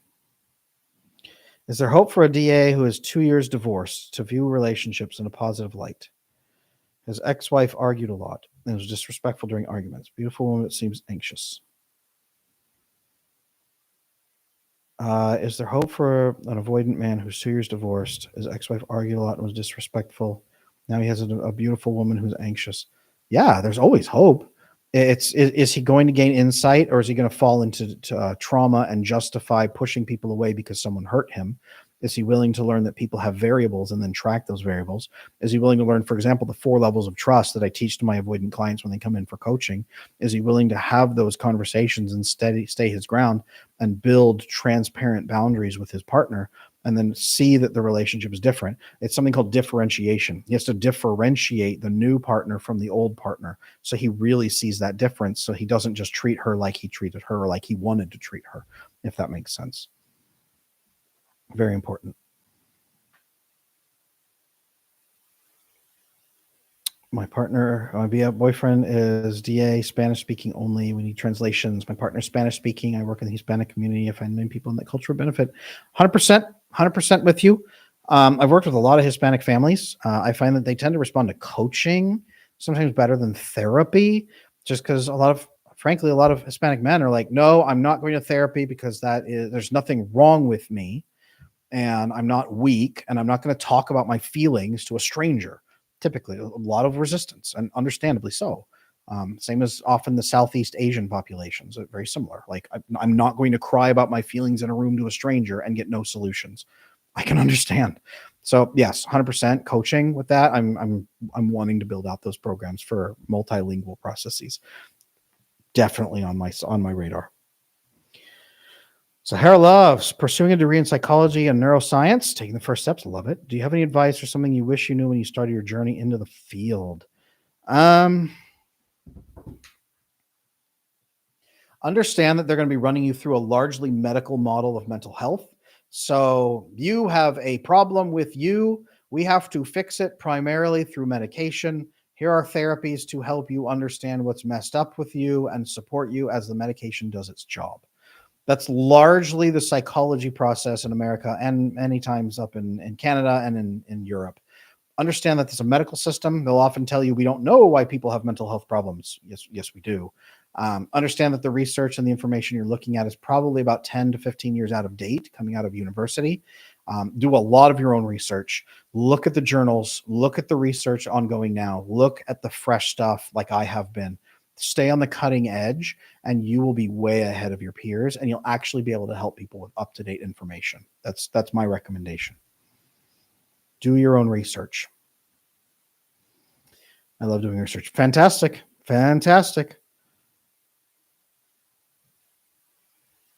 Okay, guys, I got about 20 minutes left. 20 minutes left. Thank you. You're very, very welcome. Ginger, what course do you recommend one take who's healing PTSD and possible attachment issues? What course? Like, which of my courses? The Attachment Bootcamp course, by far. If you are wanting to work on self and resolve some trauma responses, I'm not saying I'm going to treat PTSD, but resolving trauma responses through stronger boundaries and greater confidence and healthier relationships, the Attachment Bootcamp course will help you do that while securing your attachment and helping repair it. So you can build intimate, loving, fulfilling relationships that way. Really, really important that you be able to do that. Jocelyn, this was fun. It was. I loved this. See, I've been away from you guys for like a month, and I've been like, oh, I miss it. So I'm thrilled to be able to come back. That's why I want to do a big 3-hour event with you guys to really reconnect with you. See, reunification rituals, that's part of healthy, secure attachment. But I wanted to come back and be able to talk with you guys about this and show you my new set that my team built for me and everything, show you my cool coffee mug with my podcast. But I really wanted to reconnect with you guys and then be able to just blast some information, help, assist, share like this, and share time with the community. I'm glad Andre popped in here so that he could poke me and make me spill the beans on my cool project I'm doing, Andre. But no, I'm glad even be able to share that with you guys early as part of my community so that you know what's coming. I'm going to be doing a big, more formal announcement about a lot of that here upcoming. So I'm glad you guys were here to hear it initially. I'm glad to be able to share this time with you guys. It means so much. And you guys have helped me build all of this. With 0 followers on social media, I am some dude with an account who talks about attachment. But with you guys here, I can actually spread the word and help people and train people and build my coaching practice and teach coaches and expand out into the world and really help more people. So it means everything to me that you guys are buying into this and believing it and connecting with me like this, and that you are feeling better, that you are having better relationships, that you're spreading the word. Maybe you're not even mentioning my name. You're just mentioning attachment to somebody. That's everything, you guys. The point of this is to make the world healthier. So thank you for helping me do that. Um, DA really wants to be with me, but without official commitment. A tip on how to approach the subject without setting an ultimatum. I did before I found your channel. It didn't work. Quite frankly, having a conversation about your long-term goals and what commitment could build for and what commitment would offer. Are you willing to offer that without commitment? Are you willing to take that without commitment? What is your answer? What do you have to say about commitment? Why are you settling for somebody who doesn't want commitment? I want to be with you, but with absolutely zero commitment ever. Why? What are you afraid of that commitment won't offer? They don't really trust you, quite frankly, if that's the case. They may not trust anyone ever, so it's probably not personal. But there's a trust problem there, which indicates a deeper bonding problem, which indicates that they don't have a framework for how to trust, which indicates that they don't know how to build sustaining, cooperative, fulfilling relationships. That's the problem. It's not a fear of commitment. It's seeing commitment as a completely foolish losing gamble for no reason with no benefit. That's the problem. Make sense? I didn't think 3 hours of live chat could go by like nothing. Yeah, I know, totally. So when I told my team, hey, I'm going to do 3 hours on this day, they went, why? What could you do in 3 hours that you couldn't do in 1 hour? I said, have fun with the community and connect with everybody. That was the point. So thank you everybody for being here. I'm still here. We're not cutting out quite yet. I will say, make sure you see at the top of chat, I have pinned 25% savings on the How to Love an Avoidant Man video course. If you go to my website and check out using code YouTube25, you'll save 25% off of that as an exclusive savings for people here on YouTube. I want to make sure you see that. And people watching this afterward, it's going to be linked down in the show description right there at the top. Use code 25 at YouTube 25 at checkout. Save your money right there. So get the course, save cash. Gonna email you later. Hawk, I'm here for it. I'm definitely here for it. Adriana, thank you for being here. I would not be anywhere else, guys. My passion for attachment is only matched by my passion for my faith and my children and my wife, my family, my faith, and attachment. Those are the three things. What was it in the old days when the explorers would go out? It was God, gold, and glory. For me, it's family, God, attachment. Like those three things mean everything to me. That's what I'm trying to build here, and that's what I'm looking for. So I'm here to assist. Spike, any tips on how to reconnect with an avoidant woman after we triggered each other severely? Wasn't a good ending, but we both had genuine love for each other. Been a few weeks. Quite honestly, reaching out and saying some of that. Hey, you know what? I realized what happened was really foolish. For my side, I'm really sorry for how we went off like that. I would love to redo that conversation in a calm, peaceful way and find a way to work together like good human beings. All right, you have some time? That's what I would ask. Can we grab lunch and redo that conversation in a calm, peaceful way? That's quite honestly what I would do there, Spike. My husband's trying to get to the root of his porn addiction for majority of her life. He recently opened up to me about it. No therapist has been able to help him deep dive. It makes me worry. That level of addiction, there's actually a guy you should check out. His name is Sathiya, Sathiya. He's on Instagram. If you search Sathiya, he's over there. He's fantastic. He has whole programs where he runs people through where it crushes that addiction. It crushes that behavior. So if your husband's serious about it, Sathiya has built the program to help men deprogram from the adult video industry, shall we say, censors here on YouTube. Check out Sathiya. He is Sathiya Sam, I believe is his name. Let me type his name into chat. Sathiya, he's a good friend of mine. Just full disclosure, he's a good friend of mine. But go with Sathiya. That is the number one person I would have you talk to about that. Does fear hormone plus dopamine hit equal reinforcing aggression? If they're afraid plus get a dopamine hit,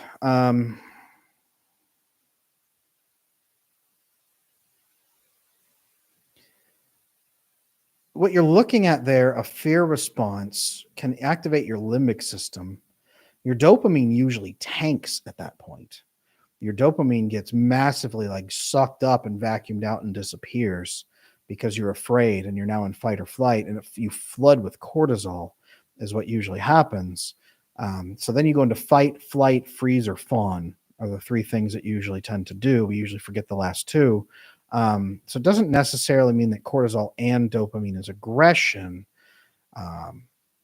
But there is a certain genetic sequence I won't even get in here today, which has a completely different thing with dopamine and fight or flight response. Whole other gene that's very fascinating. We can talk about another time, but there's times, but typically Venus, no. Why do DAs always feel like there's strings attached to every gift and acts of service? Because there are.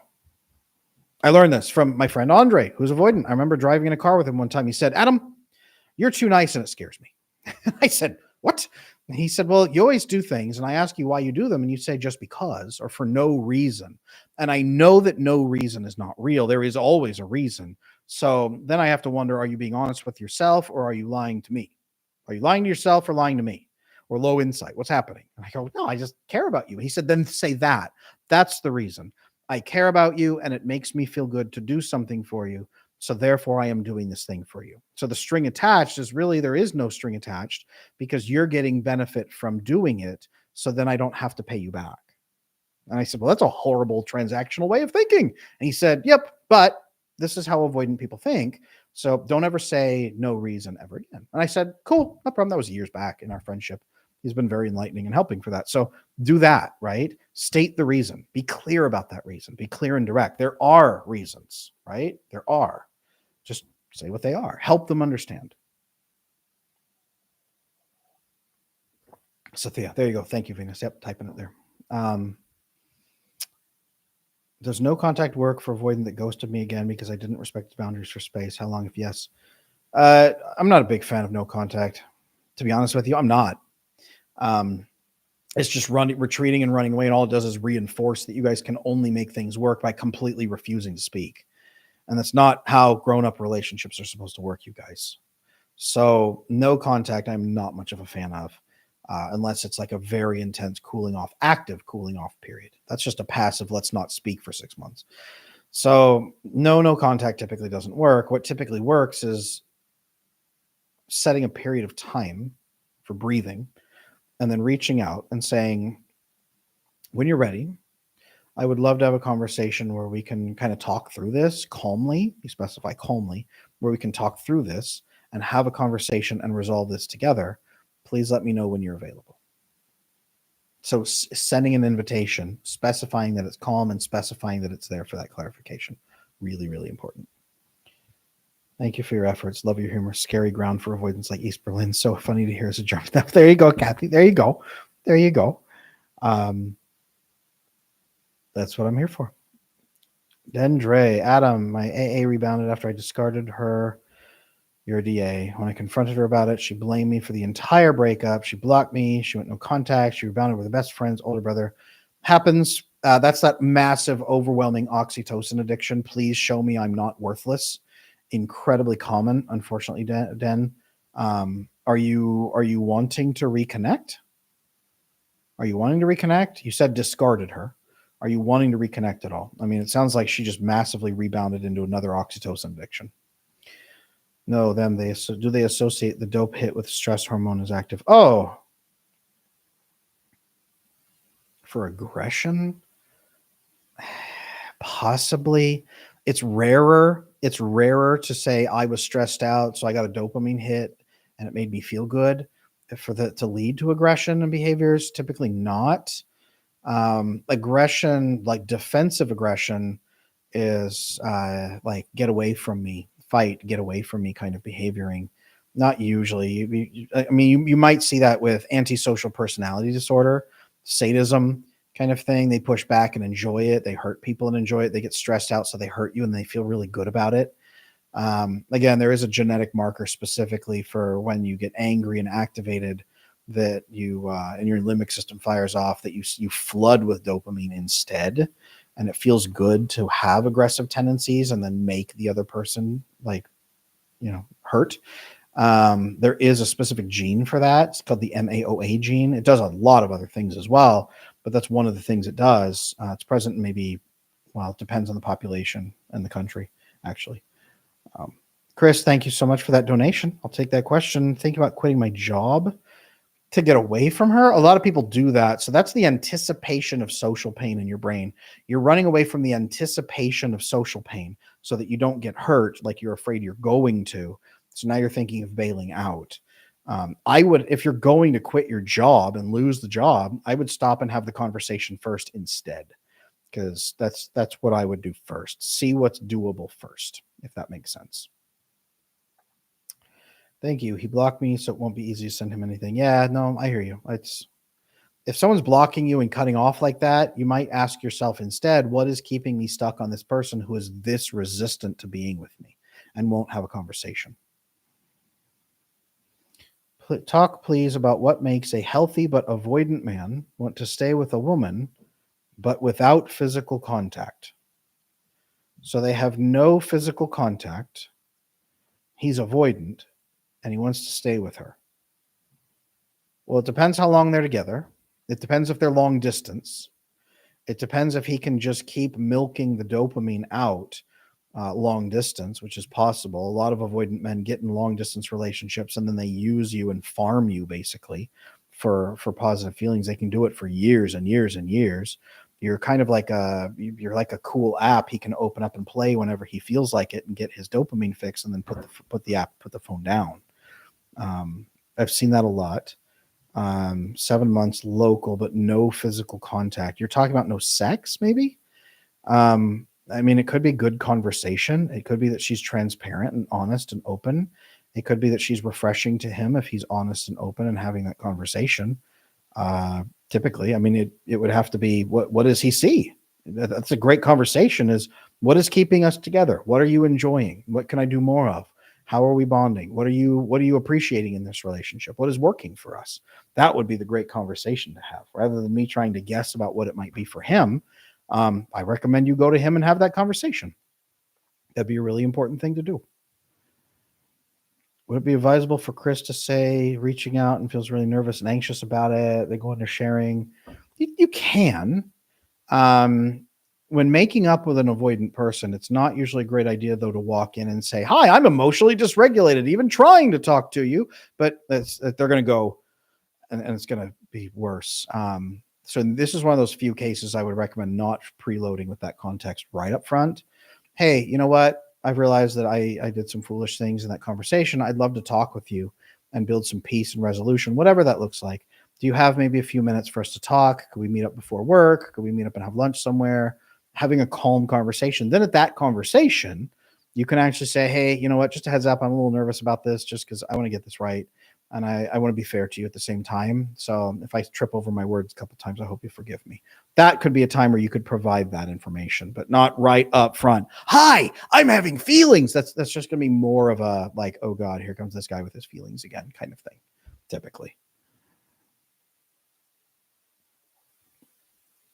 Sorry for flooding, but you're not. But I realized that I couldn't have saved the relationship while I was in it. And I went through heartbreak. I realized I was DA, life-changing, thankful, 100%. This happens a lot.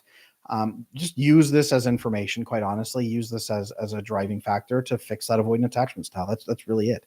Use that, fix the avoidant attachment style. Watch some of my videos on here if you haven't already. What a man with avoidant attachment style needs to feel happy. Biology of avoidant attachment style. I have all of those available. I have the How to Love an Avoidant Man video course so that you see how a woman needs to act in relation to you. That's a great roadmap for avoidant men to say, this is what I need. And then you can articulate that, but also track that if the other person's doing it or not, because you'll see that that's what you need to properly bond. Just wondering how a man who was very sensual for months and then quit. Well, then quit. Maybe he's looking at it as friendship.